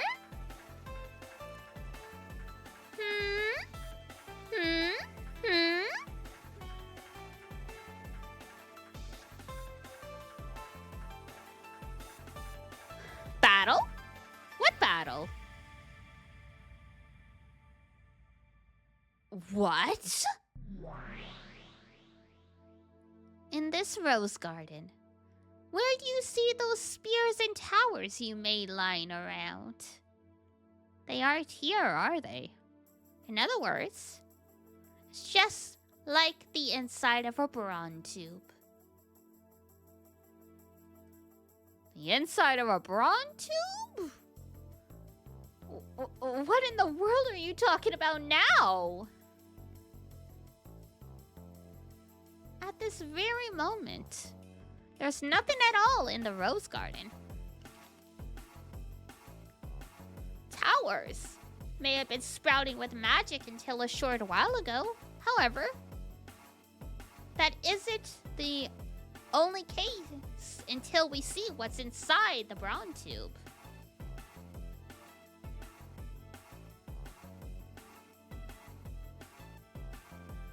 That magical battle is nothing more than your interpretation, your claim. The fact that there is absolutely nothing to see here now proves it.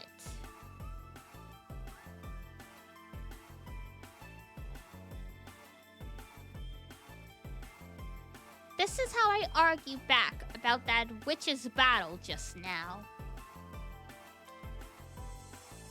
Right here, right now, there isn't anything here which proves that nothing happened.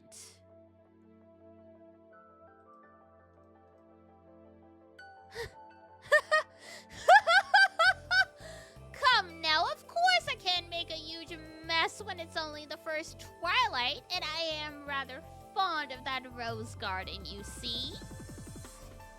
To prevent any damage, I had the fight occur inside a barrier. Sure you did. So it's only natural that I wouldn't have any influence on reality. Huh, that's your claim? Well, I guess that works. However, at this point in time, there is nothing in the rose garden. So nothing stands in the way of my claim that there was no magic done here. Wait, can you deny my magic with a mess like that? It is impossible to prove that magic does not exist. It's a devil's proof. At this point in time, this garden is the truth. The instant you look inside, the tiny people inside the brawn tube will vanish. And there are no traces of magic here at all. So the battle between you witches did not take place. What the? That counter? That power? Could it be? Have you forgotten, milady? It is the multi-layered world's reduction technique. The power of a finite witch. The counter to the power of an endless witch. Oh, how convenient. Only an endless witch can perceive it, and is the most effective against such a witch. Schrodinger's cat box? That heck of a witch. What an uncalled for hint.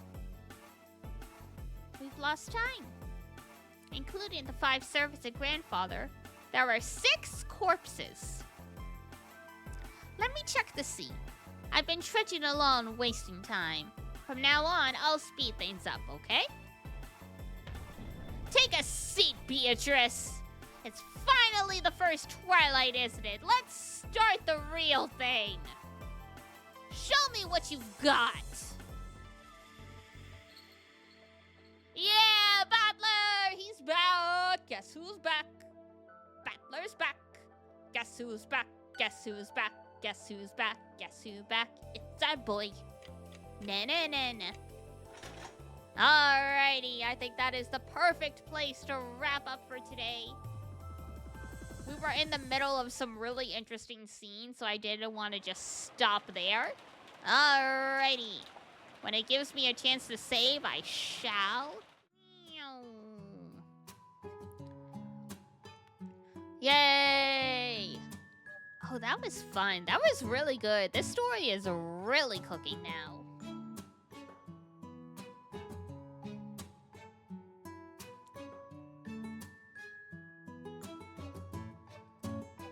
Like, it's been getting pretty interesting for a while, but now it's like really solidifying. Which I guess makes sense. We're getting towards the end of the question arcs. And then the next one will be the answer arcs, where supposedly everything starts making sense, but like it could just be a different kind of crazy. Who knows? Alrighty, tomorrow we're playing some more Atelier Yumiya. Gonna trudge my way through, hopefully, make a good dent in the story, because from as far as I can tell, we're in the last 10 to 15 hours of the game. So hopefully a nice 5-hour stream will help us put like a nice dent into it. And then we will be able to, move on to some other stuff eventually. Now...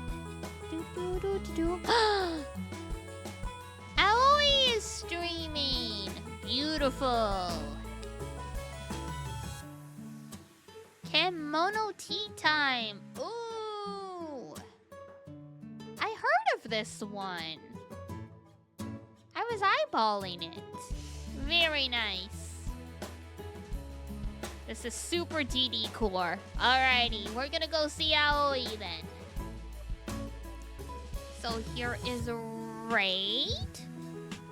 And here is Discord. If you want to keep up with us when we are not streaming. For now, that's gonna be it for me. Wait, what?